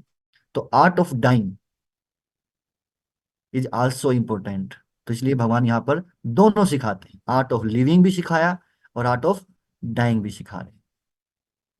अर्जुन का प्रश्न आता है कि मान लो कोई व्यक्ति आपको पा लेता है, आपके स्वभाव को प्राप्त कर लेता है, तो क्या उसको फिर से इस संसार में आना पड़ता है क्या? उसको जन्म लेना पड़ता है? तो भगवान कहते हैं नहीं, कभी नहीं अर्जुन। माम उपेत पुनर्जन्म दुखालयम अशाश्वतम नाप्नुवन्ति महात्मानः संसिद्धि परमाम गति। और यहाँ भगवान कह रहे हैं ये जो संसार है, इस भौतिक संसार की दो विशेषताएं बता रहे हैं। क्या है ये? दुखालयम और अशाश्वतम। दुखालयम का अर्थ क्या है? जैसे हम कहते हैं पुस्तकालय। पुस्तकालय का अर्थ होता है जहाँ की बहुत सारी पुस्तकें रखी जाती है, वैरायटी ऑफ बुक्स जहां पर होंगी उसको कहते हैं पुस्तकालय। भोजनालय, जहाँ वैरायटी ऑफ भोजन, खाना अलग अलग प्रकार का मिलता है। जब हम कहते हैं अ, वस्त्रालय, तो बहुत प्रकार के वस्त्र वहां मिलते हैं। तो उसी प्रकार से भगवान ने इस संसार का नाम दिया है दुखालय, यानी कि जहां वैरायटी ऑफ दुख आपको मिलेंगे। तो ये संसार का स्वभाव है, भगवान ने बनाया है, और बनाने वाला ही बता रहा है कि भाई मैंने इसको बनाया है, ये दुखालयम है। यहाँ आपको दुख आएंगे ही आएंगे। आप ये सोचो मेरे को जीवन में कोई दुखी ना आए, आएंगे। और दूसरा, क्या वो दुख परमानेंट रहेंगे? तो दूसरा बोलते नहीं, वो क्या है? अशाश्वतम। ये परमानेंट नहीं है, टेम्परेरी है, कुछ समय के लिए। कुछ लोग कहते हैं ब्रह्म सत्य और जगत मिथ्या। बट भगवान कह रहे हैं जगत मिथ्या नहीं है, this is reality but this is temporary.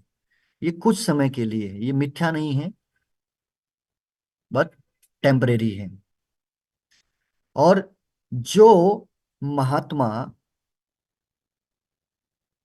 मेरा स्मरण करता है और मेरे पास एक बार आ जाता है, तो फिर पुनर्जन्म नहीं, उसका दोबारा से पुनर्जन्म नहीं होता है, रीइंकार्नेशन उसका फिर नहीं होगा, यहां से वो रीइंकार्नेशन के चक्कर से बाहर निकल जाएगा। और फिर भगवान भौतिक जगत और आध्यात्मिक जगत के बारे में बताते हैं, दोनों के बीच में क्या अंतर है ना। और भगवान कहते हैं, आ ब्रह्म भुवना लोकः पुनरावर्तिनो अर्जुन, कि हे अर्जुन, इस भौतिक संसार के अंदर 14 प्लेनेटरी सिस्टम है, 14 लोक हैं, 14 प्लेनेटरी सिस्टम। और सबसे जो टॉप मोस्ट है वो है सत्यलोक, यानी कि जो ब्रह्मा जी का लोक है, जहाँ की ब्रह्मा जी निवास करते हैं। तो कहते हैं ब्रह्मा जी से लेकर के और इस संसार में एक छोटी सी चींटी तक को बार बार क्या करना पड़ता है, इस भौतिक संसार, इस पृथ्वी पर आना पड़ता है। आ ब्रह्म भुवनान लोकः पुनरावृत्ति नो अर्जुन, बार बार उसकी आवृत्ति होती रहती है, आना जाना लगा रहता है। लेकिन जो मुझे प्राप्त कर लेता है उसका फिर ये पुनर पुनरावृत्ति जो है, आने जाने का जो चक्कर है, ये खत्म हो जाता है। फिर भौतिक जगत के बारे में बताते हैं कि भौतिक जगत ब्रह्मा जी का लाइफ स्पैन के बारे में बताते हैं कि ब्रह्मा जी कितने जीवन काल उनका है ना। और आध्यात्मिक जीवन जगत के बारे में बताते हैं कि आध्यात्मिक जगत में क्या है, वो भौतिक जगत का बिल्कुल उल्टा है। तो भौतिक जगत के बारे में हम थोड़ा जानना चाहते हैं, तो हम ब्रह्मा जी की आयु के बारे में जानेंगे, है ना। तो ब्रह्म आध्यात्मिक जगत में क्या है, बस आनंद ही आनंद है भगवान के साथ ना। जैसे ग्वाल बाल जाते थे, जंगल में जाते हैं, वहीं बैठ के खाना खेलना कूदना, बस यही है, वहां जॉब नहीं करनी है ना। और यहाँ पर यहाँ पर तो दिन रात ना, गाड़ियों की आवाज आप सुन सकते हैं, लोग भागते रहते हैं इधर से उधर, किस लिए, धन कमाने के लिए। तो ये थोड़ा सा इंफॉर्मेटिव है कि ब्रह्मा जी का दिन कितना लंबा होता है, और हम जानेंगे इसके पीछे भी एक उद्देश्य है, और उद्देश्य लास्ट में पता चलेगा हमें। पर उससे पहले हम जानते हैं कि ब्रह्मा जी का एक दिन कितना बड़ा होता है। तो बताते हैं कि जो कलयुग है, कलयुग की कितने साल का है, 4,32,000 साल, ठीक है। और इस कलयुग का 2 गुना होता है द्वापर युग, यानी कि 8,64,000 साल। कलयुग का 3 गुना त्रेता, और कलयुग का 4 गुना सत्ययुग। तो ये 4 युग बताए हैं। जब इन चारों युगों को जोड़ देते हैं तो वो बनता है एक दिव्य युग, जिसको कि चतुर्युग कहा जाता है। तो ये जोड़ेंगे तो आएगा 43,20,000 साल, एक चतुर्युग होता है। और ब्रह्मा जी का जो 12 घंटे हैं, यानी कि जो ब्रह्मा जी का जो दिन है, वो 1,000 दिव्य युग है। यानी कि 43,20,000 को जब हम 1,000 से मल्टीप्लाई करेंगे तो वो आ जाएगा ब्रह्मा जी का एक दिन। और इतनी ही बड़ी ब्रह्मा जी की रात्रि होती है, ठीक है। तो जब ब्रह्मा जी का दिन है उसमें क्या होता है, इस संसार में जीव व्यक्त अवस्था में आते हैं, और जब रात्रि होती है तो वो अव्यक्त अवस्था में चले जाते हैं। तो ब्रह्मा जी के 24 घंटे अगर निकालने हो तो क्या करना पड़ेगा, जोड़ना पड़ेगा, दिन को भी और रात्रि को भी। तो ये पूरे 24 आवर्स निकल जाएंगे। और बता रहे हैं कि इसको क्या कहते हैं, कल्प कहा जाता है। ब्रह्मा जी का एक दिन क्या कहलाता है, कल्प कहलाता है। थोड़ा टेक्निकल वर्ड्स हैं जो यूज किए जा रहे हैं। फिर ब्रह्मा जी के एक महीने के अंदर कितने साल होना है, तो 24 घंटे को 30 से मल्टीप्लाई कर देंगे, तो ये ब्रह्मा जी का एक महीना। और इस प्रकार से ब्रह्मा जी का 1 साल कितना होगा, फिर उसको 12 से मल्टीप्लाई कर दिया। अब इसको की उम्र है 100 साल, ब्रह्मा जी भी 100 साल तक जीवित रहते हैं, तो इसको 100 से मल्टीप्लाई कर दीजिए, तो इतना आ गया अब साल, है ना। ये ब्रह्मा जी का जीवन है। अब देखिए, कहते ब्रह्मा जी का जो जीवन है वो एक बिजली के चमकने के समय जितना है। तो सोच सकते हैं, हमें तो लगेगा यार इतने साल व्यक्ति अगर कोई जीवित रहेगा तो अमर हो गया है। लेकिन भगवान की तुलना में, आध्यात्मिक जगत की तुलना में, ये जो भौतिक जगत है ये क्या है, एक बिजली चमकने के समान है। हम देखते हैं ना बारिश के मौसम में बिजली है। आध्यात्मिक जगत की तुलना में ये बहुत, इसलिए कह रहे हैं कि ये टेम्परेरी है, कुछ टाइम के लिए रहता है। और लेकिन जो आध्यात्मिक जगत है वो इसका बिल्कुल उल्टा है। आध्यात्मिक जगत के बारे में क्या कह रहे हैं, आध्यात्मिक जगत है उसमें प्रलय नहीं आती है, उसमें कुछ भी खत्म नहीं होने वाला, उसका कभी नाश नहीं होता है, वो आध्यात्मिक जगत है। तो इस प्रकार से दोनों जगह जीव इच्छा करे कि भाई मेरे को तो ऐसे स्थान पे रहना है जहाँ कोई चिंता नहीं है, जहाँ शाश्वत है ना, जिसका कभी नाश नहीं होता, जो परमानेंट है। लोग यहाँ पे परमानेंट घर बनाना चाहते हैं, लेकिन खुद परमानेंट नहीं है ना, खुद का पता नहीं कब पत्ता कट जाएगा। पर परमानेंट घर बनाना है तो कहाँ बनाना है, वो भगवान के घर में, भगवान के धाम में ही व्यक्ति बना सकता है। तो अब अर्जुन कहता है कि अच्छा, आपका आध्यात्मिक धाम ऐसा है, तो फिर उस आध्यात्मिक जगत में, यानी कि आपके धाम में कोई कैसे जा सकता है। तो भगवान बोले, अभी तो बताया था अर्जुन, क्या बताया था, केवल अनन्य भक्ति के द्वारा, है ना। जब व्यक्ति मेरी अनन्य भक्ति करता है, केवल मेरी ही भक्ति करता है और शुद्ध भक्ति किसी और मोटिव से नहीं करता, केवल मेरी प्रसन्नता के लिए करता है, और बिना विचलित हुए, ऐसा नहीं कि कभी मन किया तो कर लिया, दुख आ गया तो नहीं किया, या फिर सुख आ गया तो नहीं किया, नहीं, वो बिना विचलित हुए और केवल मेरी ही भक्ति करता है, तो वो मेरे धाम को आ सकता है। तो अर्जुन कहता है कि आपने मुझे जो बताया था अष्टांग योगियों के बारे में, जो षट चक्र योग पद्धति के द्वारा भी लोग आध्यात्मिक जगत में जाते हैं, और एक व्यक्ति आप कह रहे हो कि भक्ति के द्वारा भी आपके धाम में जा सकता है, दोनों में कुछ अंतर है क्या। तो भगवान कहते बिल्कुल, दोनों में अंतर है अर्जुन। अंतर क्या है, कि जो योगी है उसके लिए एक और फैक्टर है, और वो है टाइम, कि वो समय किस समय पर शरीर को छोड़ता है, ये भी बहुत महत्वपूर्ण है ना। लेकिन भक्त के लिए ऐसा कोई रूल नहीं है, पर योगी के लिए है। तो फिर भगवान कहते हैं, दो प्रकार के रास्ते हैं अर्जुन, एक है प्रकाश का रास्ता, एक है अंधकार का। प्रकाश के रास्ते से जाता है तो वो मेरे पास आता है, लेकिन जो अंधकार के रास्ते से जाता है वो फिर चंद्रलोक सूर्यलोक तक जाएगा, और उसके बाद फिर वापिस यहीं पे आ जाएगा। तो उत्तरायण और दक्षिणायन बताया गया है। तो जो 6 महीने हैं उत्तरायण के, वो प्रकाश का रास्ता है, और जो 6 महीने दक्षिणायन के हैं वो अंधकार का रास्ता है। हम्म। और रात्रि में अगर कोई शरीर छोड़ता है वो भी अंधकार का रास्ता है, दिन में वो प्रकाश का रास्ता है। तो इस प्रकार से भगवान 24 से लेकर 26 नंबर श्लोक तक ये बताते हैं कि ये दो रास्ते हैं, इन दो रास्तों में से कौन सा व्यक्ति अगर प्रकाश के रास्ते से जाएगा तो मेरे पास आएगा, अंधकार के से जाएगा तो फिर से वापिस यहीं पर आ जाएगा, उसको वापिस आना पड़ता है अर्जुन। तो कौन सा प्रकाश का है कौन सा अंधकार का है ये आप पढ़ सकते हैं, बता रहे हैं। अभी इसी चीज को समझने के लिए हम एक और उदाहरण लेते हैं।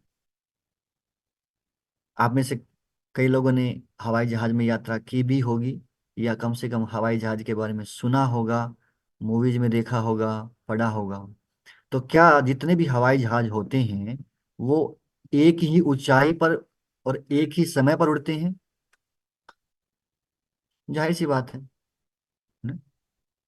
एक ऊंचाई पर नहीं उड़ते, उसका भी एक रास्ता होता है, और एक ही समय पर नहीं उड़ते, है ना? चलो मान लो, अ, आप देखेंगे ना, अलग अलग जो हवाई जहाज होते हैं, जैसे जो पैसेंजर हवाई जहाज हैं वो ज्यादा ऊंचाई पर नहीं उड़ेंगे, लेकिन जो फाइटर प्लेन्स होते हैं वो और काफी ज्यादा ऊंचाई पर उड़ते हैं, और हर एक का एक अपना अपना रेंज है कि वो इतनी हाइट तक उड़ सकता है, इतनी हाइट पे वो जा सकता है। हम्म, सबका अलग अलग है। दूसरा प्रश्न है कि मान लो आपको एक स्थान से दूसरे स्थान पे जाना है।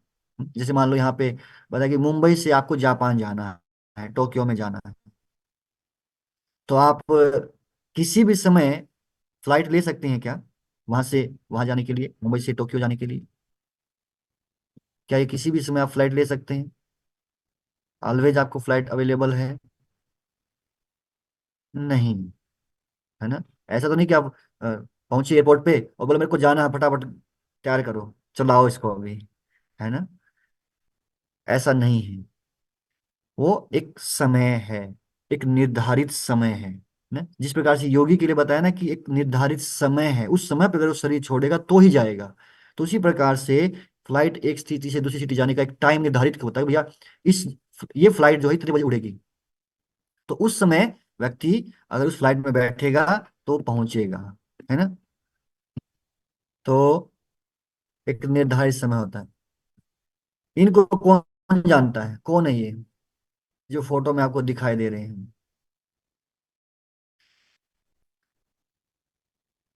काफी लोग जानते हैं। हाँ, भीष्म पितामह, वेरी गुड, बहुत फेमस पर्सन है।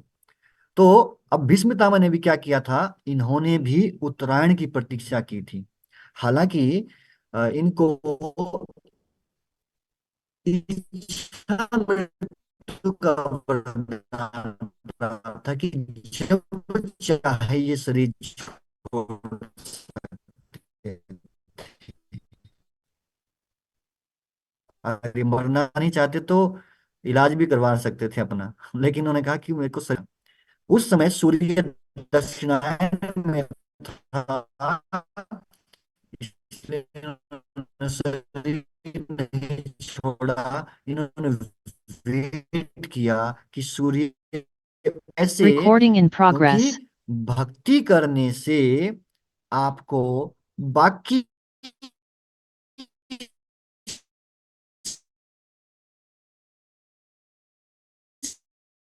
करना, तपस्या करना, दान देना, पुण्य कर्म करना, करे ये सब करने की जरूरत नहीं पड़ती। कोई व्यक्ति भक्ति करता है तो ऑटोमेटिकली उनको ये सारे फल अपने आप मिल जाते हैं अर्जुन। इसलिए भक्ति बहुत विशेष है। ये आप यूं समझ सकते हैं, जैसे हमने बोला ना कि क्या एक जगह से दूसरी जगह जाने के लिए फ्लाइट हमेशा अवेलेबल है? बिल्कुल है, यदि उसका खुद का प्राइवेट जेट हो तो भक्ति क्या है, प्राइवेट जेट की तरह है भाई। जब मन करे आप बैठो और उड़ जाओ, आप पहुंच जाओगे अपने डेस्टिनेशन पे, है ना? और लेकिन अगर योग पद्धति को अपनाते हैं, विशेष रूप से जो ध्यान योग के बारे में बताया, तो उसके लिए आपको क्या करना पड़ेगा, एक समय का वेट करना पड़ेगा। फ्लाइट हर समय नहीं जाती वहां, पर यदि आपका खुद का प्राइवेट जेट होगा तो जब मन करे तब आप जा सकते हैं, जहां मन करे वहां जा सकते हैं। सो ये भगवान ने स्पेशल छूट दिया है भक्तों के लिए कि जो मेरी अनन्य भक्ति करेगा उसके लिए मेरी तरफ से छूट है। कभी भी किसी भी समय वो शरीर को छोड़े, वो मेरे पास ही आएगा, अगर वो मेरी अनन्य भक्ति कर रहा है तो। लेकिन योगी के लिए ऐसा नहीं। तो भगवान ने ये बताया, ये दोनों में ये अंतर है। दोनों ही भगवान को प्राप्त कर सकते हैं, योगी भी कर सकता है, और उसको उस समय की प्रतीक्षा करनी पड़ेगी, और उसके ऊपर ध्यान करना पड़ेगा, चिंतन करना पड़ेगा भगवान के धाम के ऊपर में कि वहां जाना है। पर भक्त के लिए ऐसा कुछ नहीं है, केवल भगवान की सेवा में लगा हुआ है, और इसी से भगवत प्राप्ति उसकी निश्चित है। तो इस अध्याय का कंक्लूजन देते हुए भगवान क्या कह रहे हैं कि भक्ति करके व्यक्ति बड़ी सरलता से भगवत प्राप्ति कर सकता है ना।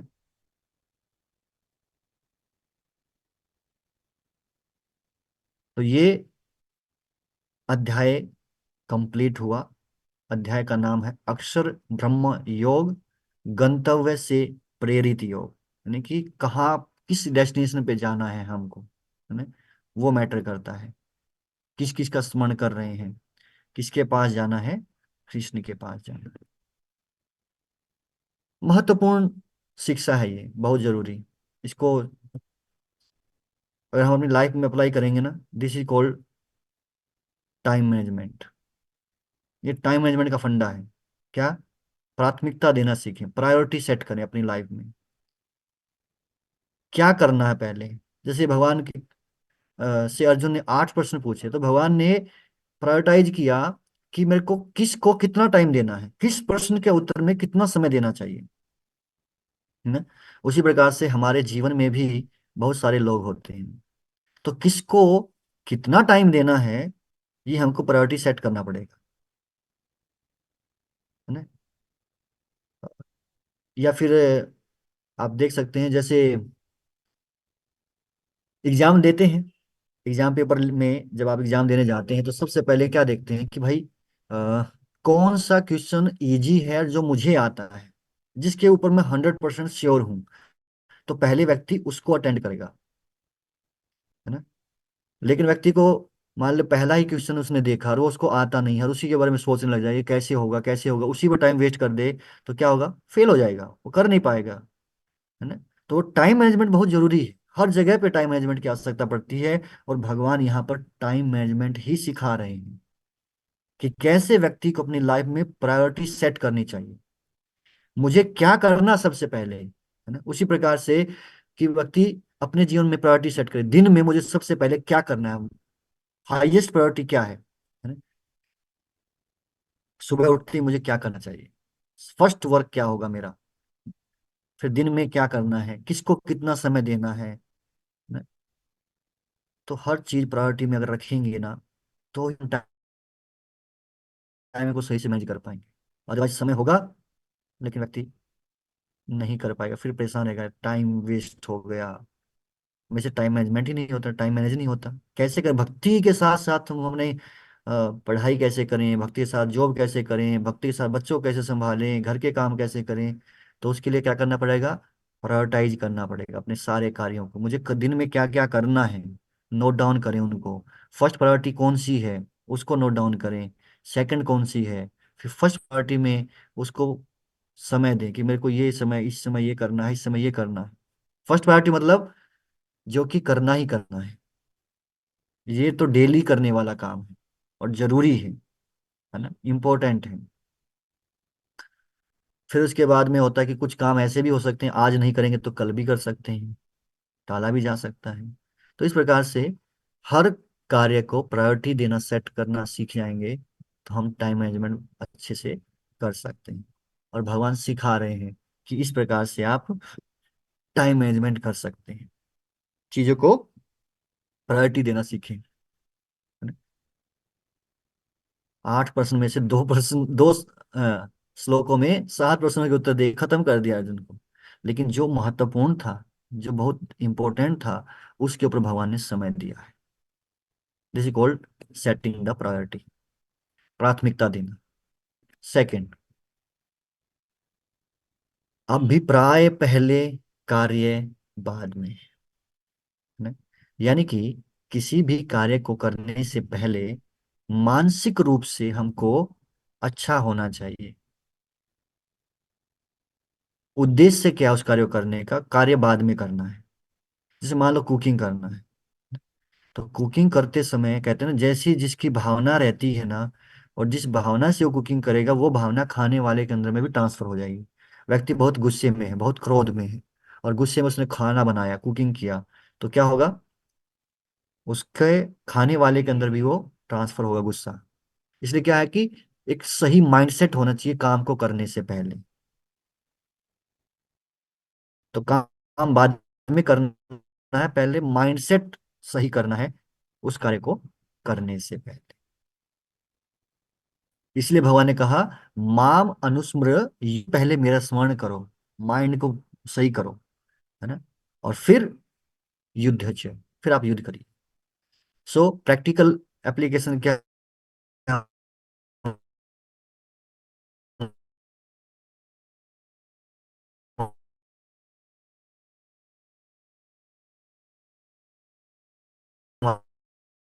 हमारे लिए, कि सुबह फर्स्ट प्रायोरिटी हमको अपनी स्पिरिचुअल लाइफ के लिए देना चाहिए, आध्यात्मिक जीवन के लिए। जब करने के लिए सबसे वो अच्छा बन जाएगा। फिर अपना जो कार्य है वो भी कर सकते हैं, और उन कार्यों को करते हुए भी ना, स्मरण हमेशा किया जा सकता है। मन में तो चलता ही रहेगा ना।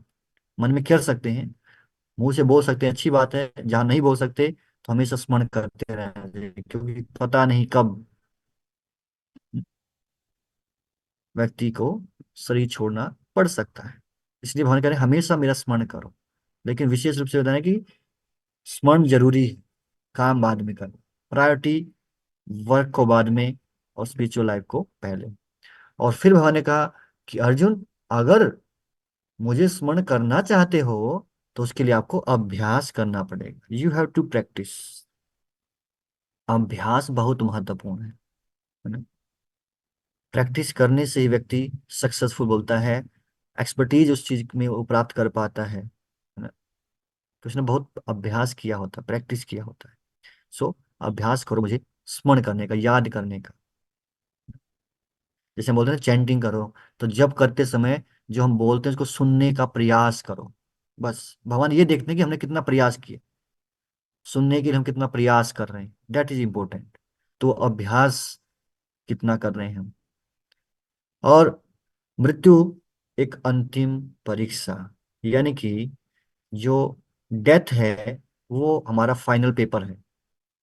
ये जीवन क्या है, ये पूरा पेपर की तैयारी करने के लिए मिला हुआ है, और इसका एग्जाम होना है मृत्यु के समय। अब मृत्यु के समय हमें क्या याद आता है, वही याद आएगा जो पूरा जीवन किया होगा, है ना। यहाँ पर क्वेश्चन पेपर लीक कर दिया गया है, आंसर भी लीक कर दिया गया है। बस करना क्या है, वो आंसर को याद रखना है हमेशा। कि भाई कभी भी पेपर, एग्जाम कभी भी हो सकता है, बस डेट नहीं बताई। पेपर लीक कर दिया, आंसर भी बता दिया है, बस कमी छोड़ी है तो डेट की। वो डेट नहीं बताई कि किस दिन पेपर है। जैसे मान लो आपसे अगर एग्जाम लिया जाए बिना बताए, तो क्या कहें, नहीं पहले बताना था ना, थोड़ा तैयारी कर लेते, है ना। लेकिन यहाँ भगवान कह रहे कि पेपर ऐसे ही होना आपका, बिना किसी डेट के। हाँ, पेपर बता दिया है क्या होगा, कि मुझे याद करना है, आपको ये करना है। आंसर ये है कि कृष्ण का स्मरण करना, बट कब होगा ये नहीं पता है। So always remember Krishna, practice करना उसको याद करने का। लास्ट है प्रेम नियमों के परे है। जहाँ प्रेम है वहाँ रूल्स रेगुलेशंस मायने नहीं रखते। तो भगवान भक्त से बड़ा प्रेम करते हैं, इसलिए भक्त के लिए कोई नियम नहीं बनाया कि किस समय उसको शरीर छोड़ना है और मेरे पास आएगा। बोले कोई बात नहीं, कभी भी छोड़ दो अर्जुन, है ना। जो मेरी अनन्य भक्ति करता है, मुझसे प्रेम करता है, वो चाहे दिन के समय, रात के समय, उत्तरायण में, दक्षिणायन में, प्रकाश के समय या अंधकार के समय, कभी भी वो क्या कर सकता है, अपने शरीर को छोड़ सकता है। नो प्रॉब्लम, मेरी तरफ से छूट है, क्योंकि भगवान प्रेम करते हैं। और जहाँ प्रेम होते हैं वहाँ नियम नहीं होते, है ना। जैसे बच्चे बोलते हैं ना, वहाँ तो कई बार गुस्सा होते हैं, मेरे को ये ला के दो नहीं तो मैं कट्टी कर दूंगा तुमसे, मैं तुमसे प्रेम नहीं करता हूँ, है ना। तो इन कंडीशन के ऊपर कंडीशनल लव नहीं कहते, वो कह रहे हैं प्योर लव। और जहाँ प्योर लव है, देयर इज नो कंडीशन। भगवान ने मेरी सुनी नहीं, मेरे को जॉब नहीं दिलाई, मेरी शादी नहीं कराई, हमें बच्चा नहीं हुआ, है ना। तो इसलिए भगवान को हम भूल जाएंगे, भगवान को छोड़ देंगे, हम किसी और के पास चले जाएंगे। तो उसका मतलब क्या है, आप भगवान से प्रेम नहीं था, तो बिजनेस करने गए थे, अब बिजनेस आपका चला नहीं, तो इसलिए आप दूसरे के साथ बिजनेस करने चल पड़े। तो जहाँ प्रेम है वहां नियमों का कोई स्थान नहीं। तो ये था चैप्टर नंबर 8, जहाँ शुरुआत होती है अर्जुन के 8 प्रश्नों से, पहले 7 प्रश्नों का उत्तर भगवान 2 श्लोकों में देते हैं, और फिर बाकी 24 श्लोकों में अगले प्रश्न का, और बताते हैं भगवान की मृत्यु के समय कृष्ण का स्मरण कैसे कर सकते हैं। स्मरण करने का अभ्यास करना पड़ेगा अर्जुन। फिर आध्यात्मिक जगत और भौतिक जगत के बारे में बताते हैं, और फिर बताते हैं कि लेकिन जो भक्ति करता है, शुद्ध भक्ति करता है, उसके लिए गारंटी 100% कि वो मेरे पास आएगा ही आएगा। योगी के लिए हो सकता है उसको वापिस आना पड़े अगर वो गलत समय पे शरीर छोड़ेगा तो, लेकिन भक्ति योगी जो है उसके लिए कोई चिंता की बात नहीं है, वो मेरे पास ही आएगा निश्चित रूप से। ठीक है। सो हमारे लिए क्या है कि भक्ति करें, बस भक्ति करना है, और निश्चित है, गारंटी है कि हम भगवान के धाम चले जाएं। Now homework. तो जैसा हमने सुना है कि भगवान को हमेशा याद रखने के लिए अभ्यास बहुत महत्वपूर्ण है ना। इसलिए अब हम क्या करेंगे, इस एक हफ्ते में जप के साथ साथ हम डेली एक एक श्लोक याद करेंगे, है ना। जब भी आपके पास फ्री टाइम होगा आप श्लोक उठा करके पढ़ेंगे, उसको रिवाइज करेंगे, याद करने का प्रयास करेंगे, और फिर उसको वॉइस मैसेज भेज देंगे, है ना। वॉइस मैसेज भेजना है अपना जो फैसिलिटेटर है उसको, कि ये आज का ये श्लोक था, मैंने याद कर लिया और भेज दिया है ना। और जब आप श्लोक याद करते हैं ना, श्लोक याद करने के लिए आसान तरीका क्या है कि आप श्लोक के शब्दों को, जो वर्ड मीनिंग्स जो दिए हुए हैं उनको पढ़िए। यदि आपको वर्ड्स पता होंगे उस वर्ड का अर्थ क्या है, तो श्लोक को याद करना बड़ा आसान हो जाता है ना। तो अनुवाद भी पढ़िए उसका, वर्ड मीनिंग पढ़िए। पहले वर्ड मीनिंग पढ़ेंगे तो आपको श्लोक पढ़ना भी आसान हो जाएगा। और वैसे भी आपको जो भेजा जाएगा वो अ, ऐसा ही वॉइस मैसेज ही भेजा जाएगा, जिसमें कि श्लोक कैसे प्रोनाउंस किया जा रहा है वो प्रोनाउंसिएशन साथ में भेजेंगे। तो आपको क्या करना पड़ेगा, सिर्फ अभ्यास करना। तो ये क्या होगा कि जब मतलब खाली समय मिलेगा तो हमारे पास कुछ होगा करने के लिए, क्या करें अभी, तो भैया मेरे को वो श्लोक याद करना है, रिमेम्बर। तो कृष्ण का स्मरण आएगा जब हम कृष्ण के द्वारा या अर्जुन के द्वारा बोले गए श्लोकों को अ, याद करते हैं। This is the practice. ये तो छोटा सा प्रैक्टिस दिया, जैसे पिछले हफ्ते हमने हीरिंग के ऊपर में किया था, तो अब हम करने वाले हैं श्लोकाज के ऊपर में। एक श्लोका याद करने का प्रयास करना है। ओके। हरे कृष्णा। ग्रंथराज श्रीमद् भगवद गीता की जय। जगत गुरु श्री प्रभुपाद की।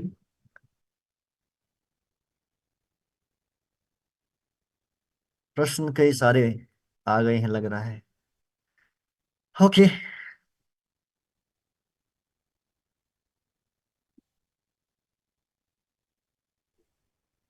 हरे कृष्णा प्रभु जी। हरे कृष्णा। प्रभु जी मेरा एक क्वेश्चन, यस। मतलब कुछ क्वेश्चंस थे एकदम से दिमाग में। आप बोल रहे थे ना कुछ कुछ लोगों को पिछले जन्म की बात याद रहती है, तो हम्म। सबको क्यों नहीं रहती? तो फिर तो सबको रहना चाहिए, फिर आसानी होगी अपना रूट वो करने में। हाँ मैंने ऐसा किया था इसलिए मेरे साथ ऐसा हुआ। तो ये जो क्वेश्चन आते हैं ना, मेरे साथ ऐसा क्यों हुआ बुरा, तो उसका आंसर उसे अपने आप मिल जाएगा फिर। तो ऐसा हम्म। क्यों नहीं सबको याद रहता? अगर नहीं, हर मनुष्य जन्म याद रहे, मतलब एनिमल का जन्म याद रहने की जरूरत नहीं है। मनुष्यों का जन्म ही याद रहे जब वो मनुष्य बना था, तो ओके, ऐसा क्यों? अगर हर व्यक्ति को ये याद हो जाए कि भाई पिछले जन्म में मैं कौन था, तो हम्म। हो सकता है कि पिछले जन्म में उसको बड़ी बेरहमी से मारा गया हो, है ना, किसी हाँ ने मारा हो। अब वो जो व्यक्ति को याद रहेगा तो माइंड में चलता रहता है, वो चीजें चलती रहती हैं, है ना। हमको तो इस संसार में भी कोई हमको बुरा बोलता वो माइंड में कितने दिन तक घूमता रहता है। अगर हाँ। पिछला इस तरह से हुआ, ऐसे हुआ, उसने ऐसे बोला था, वो माइंड फट जाएगा उसका। अच्छा। इसलिए भगवान ने बड़ा अच्छा किया कि भाई भुला दो इसको, है ना। और अच्छा। यही बात अर्जुन ने को भी भगवान ने जब बोला था कि अर्जुन मुझे सब याद है पर तुमको याद नहीं है ना। हाँ। तो अगर सब याद हो रहेगा तो भगवान में और हम में अंतर भी कुछ नहीं रहेगा। अच्छा। और कुछ नहीं क्या प्रभु हो जी गया। आपकी वॉइस कट गई? प्रभु जी, हेलो, वीडियो फ्रीज हो गया है।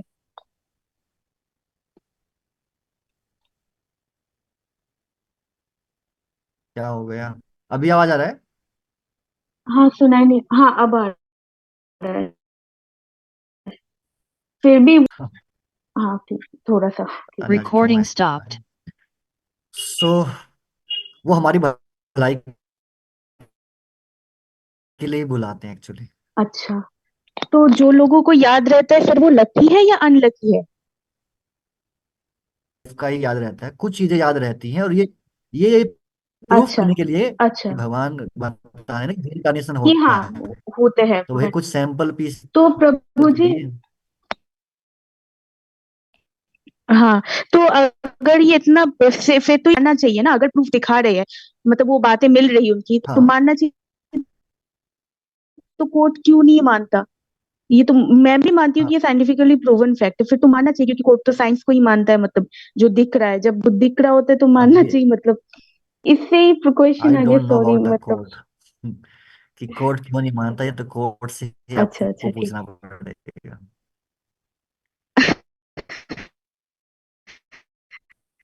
अच्छा, सॉरी प्रभु जी। अच्छा प्रभु जी, मैंने एक्चुअली मेरे हमारी क्लोज फैमिली लाइक लाइक उनकी तबीयत भी बहुत खराब रहती है, लाइक बहुत सारे डिजीज है ऐसा, एंड उनका फाइनेंशियल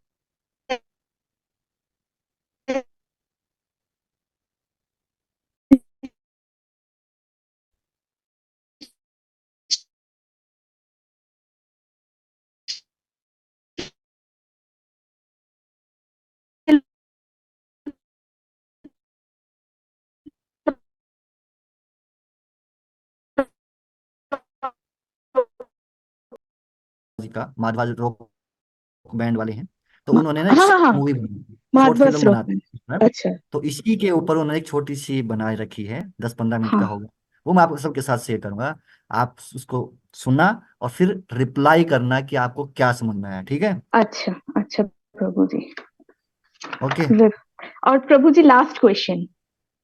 मैंने काफी भक्तों के यूट्यूब चैनल में, मतलब इस्कॉन के डिवोटीज वो यूट्यूब चैनल बना रखा है, तो उनसे मैंने सुना है हम सब लोग कृष्ण लोक से ही गिरे हैं यहाँ पे, सब मतलब गोलोक धाम से, क्योंकि जब हम बहुत सारी जीवात्माएं कृष्ण से बोला जाते थे हमें भी आपकी तरह ऐश्वर्य चाहिए, कृष्ण ने बहुत बार मना किया था, हम फिर भी जिद पे अड़े रहे, तो भगवान ने अनंत ब्रह्मांड बना दिया और अपने भी काफी रूप बना दिए। तो मेरा क्वेश्चन ये, अगर ब्रह्मांड बनाना ही था, एक ब्रह्मांड ही इतना अनंत इतना ज्यादा है, तो अनंत ब्रह्मांड क्यों? 2 ब्रह्मांड, 10 ब्रह्मांड, 1000, अनंत क्यों? इतने सारे जीवात्माओं ने एक साथ प्रोटेस्ट कर दिया था, मतलब कि अनंत ब्रह्मांड बनाने। आप प्लीज हंसी मत, मेरे दिमाग में नहीं नहीं, क्वेश्चन आ मैं रहे हैं, सुन रहा मुझे हूँ, खाए जा रहा है। सुन रहा हूँ। मतलब हम लोग इतने सारे लोगों ने कृष्ण को एक साथ धोखा दिया, धोखा ही तो हो गया ना, जब हम्म हम अच्छे से थे वहां पे। हम्म इस वजह से मुझे इतना गिल्ट फील होता है, मैं खुद को माफ नहीं कर पाती, मैं भगवान से क्या माफी मांगू? हम्म। देखिए, माता पिता बच्चे को जन्म देते हैं, क्या हम्म, सोच कर देते हैं? कुछ भी नहीं सोच के, कुछ भी मतलब सोचते हैं। अच्छे से रह के, मतलब प्यार देंगे, बहुत दुलार करेंगे, यही होता है। ये हमारे साथ में रहेगा। देखिए, क्योंकि उनको लगता है कि जब लोग ज्यादा होंगे तो आनंद आएगा, है ना? भगवान ने भी जीवों की सृष्टि की थी, हालांकि भगवान तो पूर्ण है अपने आप में, लेकिन फिर भी पूर्ण है। वो जीवों की सृष्टि करते हैं, वो और आनंद को बढ़ाना चाहते इतने हैं, सारे जीव, ठीक है? अनंत ब्रह्मांड, लेकिन जैसे, अनंत कोटि ब्रह्मांड, हाँ हाँ एक ब्रह्मांड हाँ इतना बड़ा हाँ, है, उसमें भी। जितना आपको अनंत कोटि ब्रह्मांड जितने यहाँ दिखाई दे रहे हैं, करीब भौतिक जगत जो है, आध्यात्मिक जगत इसका 3 गुना है। ओ ओ टोटल जो अच्छा भगवान का क्रिएशन है उसका, ये भौतिक जगत केवल 25% है, बाकी अच्छा। 75% तो आध्यात्मिक जगत है। जैसे हर सिटी के अंदर एक जेल बनाते हैं ना, हाँ हाँ क्यों जरूरत है हर सिटी में जेल बनाने की? क्योंकि भगवान को पता है, सरकार को पता है कि कुछ लोग होंगे हर जगह हम्म, जो कि नियमों को नहीं मानने वाले होंगे, तो उनके लिए फिर एक अलग एरिया देना पड़ता है ना? हाँ हाँ हाँ। मैंने देखा कि क्योंकि जीव भी तो कोई काउंटिंग नहीं है ना, कि इतने हैं इतने हैं, अच्छा वो भी तो अनंत है। अच्छा। और फिर उनकी इच्छाएं, उनकी डिजायर्स रहती हैं, तो उस हिसाब से उनको ब्रह्मांड बनते हैं, और हर एक ब्रह्मांड में जो आयु का भी डिफरेंस है, उनका बॉडी का भी डिफरेंस है, बहुत सारी चीजें हैं जो अलग अलग रहती। हाँ। अच्छा। इसलिए जिसकी जैसी इच्छा। अब देखो जेल होती है। अब हम्म। एक है नॉर्मल, फिर एक है तिहाड़ जेल बना दी। हाँ, तिहाड़ जेल, हाँ। क्यों बना दी भाई वहां पे? जो ज्यादा जो खतरनाक लोग हैं, एक्स्ट्रा उनको वहां भेज ज्यादा देंगे। खतरनाक उनको तिहाड़ जेल, हाँ। तो वैरायटी बनाई ना, जेल के अंदर भी वैरायटी बना रखी हाँ। है ना। एक्चुअली प्रभु जी देखिए, एक ही ब्रह्मांड में 14 भुवन है, वो भी कम थोड़ी है। तो इसलिए अनंत, इसलिए मैं समझने की कोशिश कर रही थी, मतलब हाँ एक ही ब्रह्मांड में 14 लोग भी है, कितना एक ब्रह्मांड ही कितना बड़ा है, तो इतने सारे जीवात्माएं हैं हाँ जिन्होंने एक साथ प्रोटेस्ट किया था, मतलब। हाँ। क्योंकि भगवान ने सबको इच्छा दिया है, एक फ्री विल दिया है, कि उस फ्री विल का वो यूज करना चाहता है तो भगवान की सेवा कर सकता है, नहीं करना चाहता तो। अब आप देखो ना कि 75% वहां है आध्यात्मिक जगत में, तो अच्छा। इतने लोगों ने स्वीकार भी तो किया है। स्वीकार भी किया है। हाँ। उनमें से ऐसे भी जीवात्माएं होंगी जो आए ही नहीं थे भौतिक जगत में, जो हमेशा से भगवान के हाँ साथ ही थे, अभी भी है। हाँ। और उनमें तो से दे आर कुछ द। ऐसे भी होते हैं जो आते हैं इस संसार में हम जैसे गधों को हाँ। खाने के लिए, टीचिंग। कि भाई आ जाओ देखो हम ऐसे करते हैं तो हम बड़े खुश हैं, वहां जाओगे तो आपको खुशी मिलेगी, आओ। वो सिखाने के लिए आते हैं कुछ लोग तो। हाँ। हाँ, जैसे श्रील प्रभुपाद जी थे, बिल्कुल। क्या? अच्छा, इस एक और क्वेश्चन दिमाग में आ गया, लास्ट है पक्का। वो भीष्म पितामह, मैंने सुना था वो भगवान के भक्त थे। तो आपने कहा था ना वो उत्तरायण समय का वेट कर रहे थे, वो तो भगवान के भक्त थे, इतने बड़े भक्त थे कि भगवान ने उनको मारने के लिए वो उठा लिया था चक्र हाथ में, यस। वो फिर अर्जुन ने रोक दिया था। तो उन्हें टाइम की क्या जरूरत थी? वो कभी भी छोड़ सकते थे, वो भी तो भक्त थे ना, तो उन्हें तो यस। जरूरत नहीं थी योगी की तरह। यस, बिल्कुल सही है। भीष्म पितामह भगवान के भक्त थे, और वो चाहते तो वो पहले भी शरीर छोड़ते और भगवान के धाम हाँ। में जा सकते थे। लेकिन हाँ। वास्तव में जो उन्होंने वेट किया, दो चीजें थी यहाँ पे। एक तो वो अच्छा। योगियों को ये सिखाना चाहते थे कि जिसके पास ये पावर है कि वो अपने शरीर को जब चाहे छोड़ सकता है, तो उसको इस तरह से छोड़ना चाहिए, उत्तरायण में छोड़ना चाहिए, ठीक है। और हम्म। दूसरा उन्होंने वेट किया था भगवान कृष्ण का, कि वो मेरे सामने आएंगे तब मैंने शरीर छोड़ना है। तो फिर भगवान जो है युधिष्ठिर महाराज को लेके जाते हैं, पहले युधिष्ठिर को समझाने का प्रयास किया भगवान ने, लेकिन युधिष्ठिर नहीं माने। तो फिर उनको हम्म। भीष्म पितामह के पास ले गए, और भीष्म पितामह ने युधिष्ठिर को ज्ञान दिया। और उसके बाद भीष्म पितामह ने भगवान का दर्शन करते हुए अपना शरीर छोड़ा।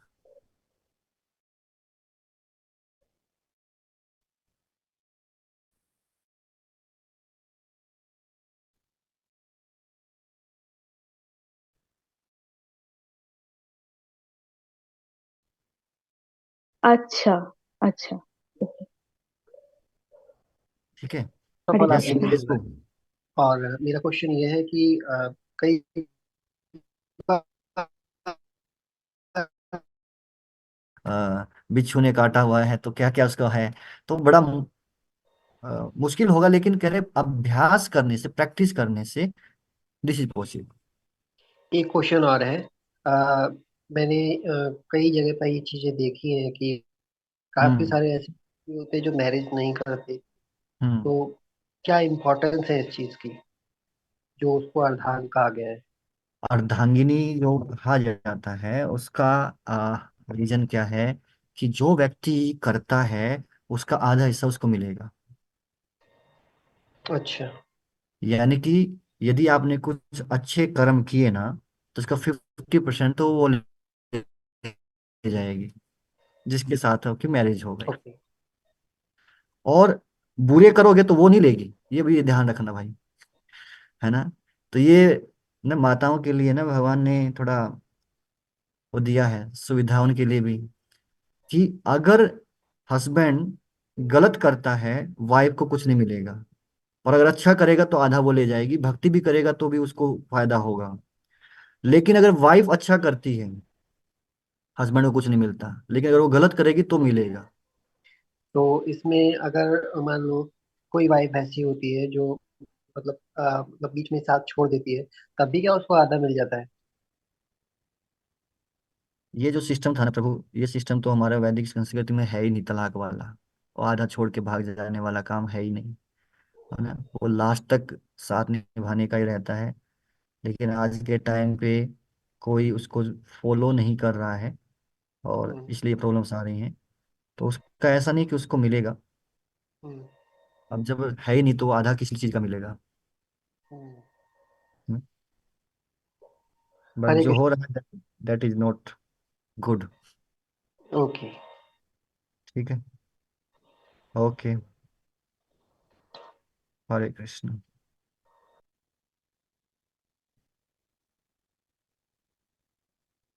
यस।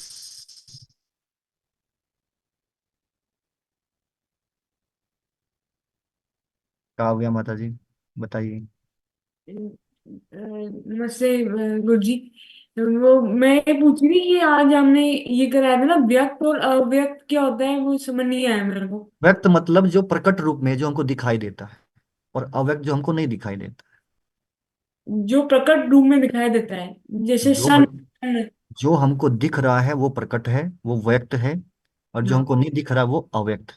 व्यक्त है। और एग्जाम्पल क्या होगा, एक कोई जैसे मेरे समझ नहीं आया है, जैसे एग्जाम्पल क्या ले सकते हैं? एग्जाम्पल क्या दे सकते हैं? हाँ। आ, जब बच्चा जन्म लेता है तो वो क्या होता है, व्यक्त रूप में आ गया। और जब हाँ तक नहीं लिया था वो अव्यक्त रूप में था। हाँ जी, हाँ जी, हाँ जी, हाँ जी। और ठीक है। गुरुजी मैंने ये पूछना था कि वो अर्जुन ने युद्ध ना करने का क्या रीजन दिया था? वो बहुत सारे हैं, कितने हैं टोटल? 5 रीजन दिए थे अर्जुन ने युद्ध ना करने के। तो क्या क्या थे वो? मेरे से एक तो वो था कि रिलेटिव्स को उसको आप दोबारा से रिकॉर्डिंग सुन लीजिएगा। हाँ ठीक। जी। तो आपको पता लग जाए। हरे कृष्ण। हरे कृष्ण। यस। लास्ट स्पंदन भू। हरे कृष्ण प्रभु जी, दंडवत प्रणाम। हरे कृष्णा। प्रभु जी, मेरा सवाल यह है कि क्या आत्मा भी भगवान की तरह अनादि है? मतलब उसका कोई हाँ, बिगिनिंग नहीं है? आत्मा का भी कोई टाइम तो पता नहीं ना कब का है। तो वो भी भगवान की तरह उसका स्वभाव है। तो प्रभु जी, तो फिर ये जो टर्म, मतलब आप जब जवाब दे रहे थे कि सोल का तो भी तो मतलब क्रिएशन संभव नहीं हुआ ना प्रभु जी। मतलब आपने बोला कि भगवान ने हमें निर्माण किया है आनंद को बढ़ाने के लिए। तो भगवान ने निर्माण किया तो ये हम्म। शब्द तो फिर मतलब कॉन्ट्रडिक्टिंग हो जा रहा है कि अगर हमारा हम भी भगवान की तरह अनादि हैं। किसी भगवान ने किससे किया? अपनी ही शक्ति से बनाया ना। अच्छा। किसी बाहर की कोई वस्तु नहीं ली भगवान ने, किसी और की हेल्प नहीं ली है उस चीज को बनाने के लिए। अपनी ही शक्ति से प्रकट किया जीवात्माओं को। अच्छा। अच्छा, मतलब वो शक्ति अनादि है। हाँ, ये भगवान की शक्तियां ही मतलब हैं सारी। भगवान बोले अच्छा। तो पिछले पिछले चैप्टर में आपने ये सुना नहीं था कि भगवान कह रहे कि ये क्या है? मेरी शक्तियां हैं। पराशक्ति है। मेरी अच्छा अच्छा। पराशक्ति। ठीक है। उस हिसाब से मतलब हमारा एक अपीयरेंस हुआ उसके बाद। हाँ हाँ। अच्छा, उससे पहले हम नहीं थे। उससे पहले हम अव्यक्त रूप में थे ना। अच्छा अच्छा अच्छा। अभी हम व्यक्त रूप में आए हैं। अच्छा अच्छा अच्छा। शक्ति तो भगवान की हमेशा से ही थी, वो नहीं कि शक्ति खत्म हो गई या कम हो गई है। ऑलवेज। अच्छा अच्छा, ठीक है प्रभु जी। अच्छा, ओके। और एक बात, मतलब शीला प्रभुपाद के क्लिप में मैं सुन रहा था कि देयर आर अनलिमिटेड यूनिवर्सेस प्रभु जी, है ना? इनफिनिट, अनंत शब्द है। तो हाँ। प्रभु जी, अगर शब्द हम्म। अनंत आ गया तो फिर हम बोलते हैं कि हम्म। 1/3 है या फिर 3/4 है, या फिर मतलब 2/3 या फिर 1/3। फिर ये तो नंबर यूज करना तो सही नहीं है ना प्रभु जी? अगर पहले ही बोल दिया अनंत है हाँ, तो ये फिर बोला कि नंबर। अनंत है। लेकिन भगवान ये बता रहे हैं कि आ, जो आध्यात्मिक जगत है, सॉरी जो भौतिक जगत है वो 1/4 हिस्सा है। 1/4। अब उस 1/4 के अंदर में काउंटिंग नहीं है कितने ब्रह्मांड है। मतलब इन्यूमरेबल है, इन्फिनिट नहीं है ये।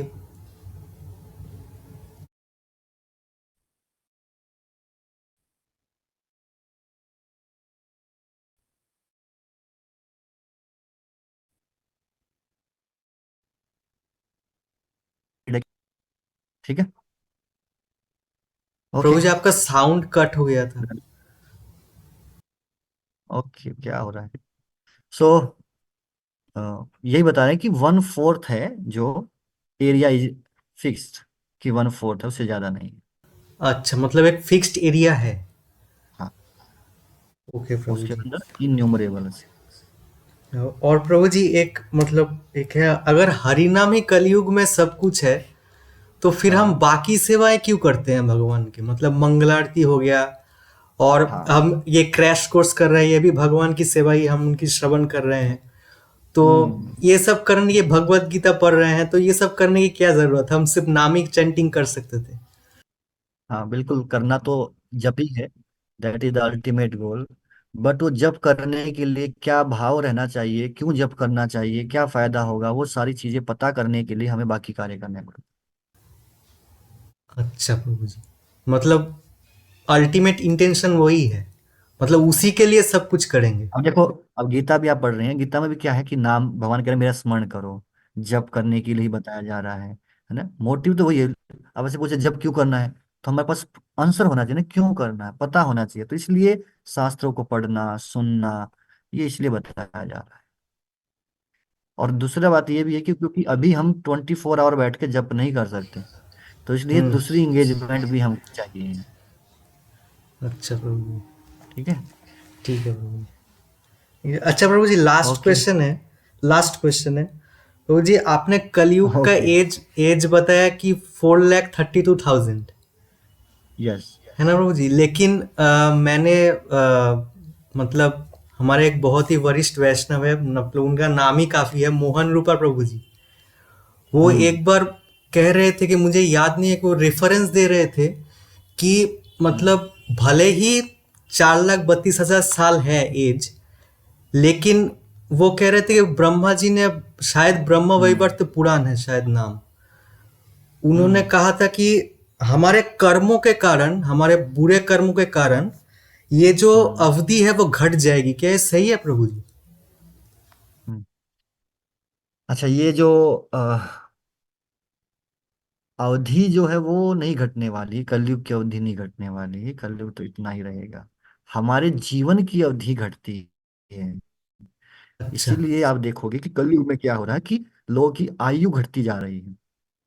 पहले लोग 100 साल तक नॉर्मल होता था, लेकिन आज के टाइम पे 70 तक व्यक्ति पहुंचता है कि बस बहुत जी लिया अब तो। मतलब 70 हो गए, 80 साल का बूढ़ा, 80 साल हो गए इसको जीते हुए, तो लोगों को आश्चर्य होता है अब। तो इसी प्रकार से धीरे धीरे ये कम होती जाए। अच्छा, मतलब एज मतलब हमारे एज के बारे में बात किया था उन्होंने। हमारी एज कम होती है। अच्छा अच्छा अच्छा, ठीक है, ठीक है, ठीक है प्रभु। हरे कृष्ण। हरे कृष्ण। ग्रंथ राज श्रीमद् भगवद गीता की जय। जगदीश प्रभुपाद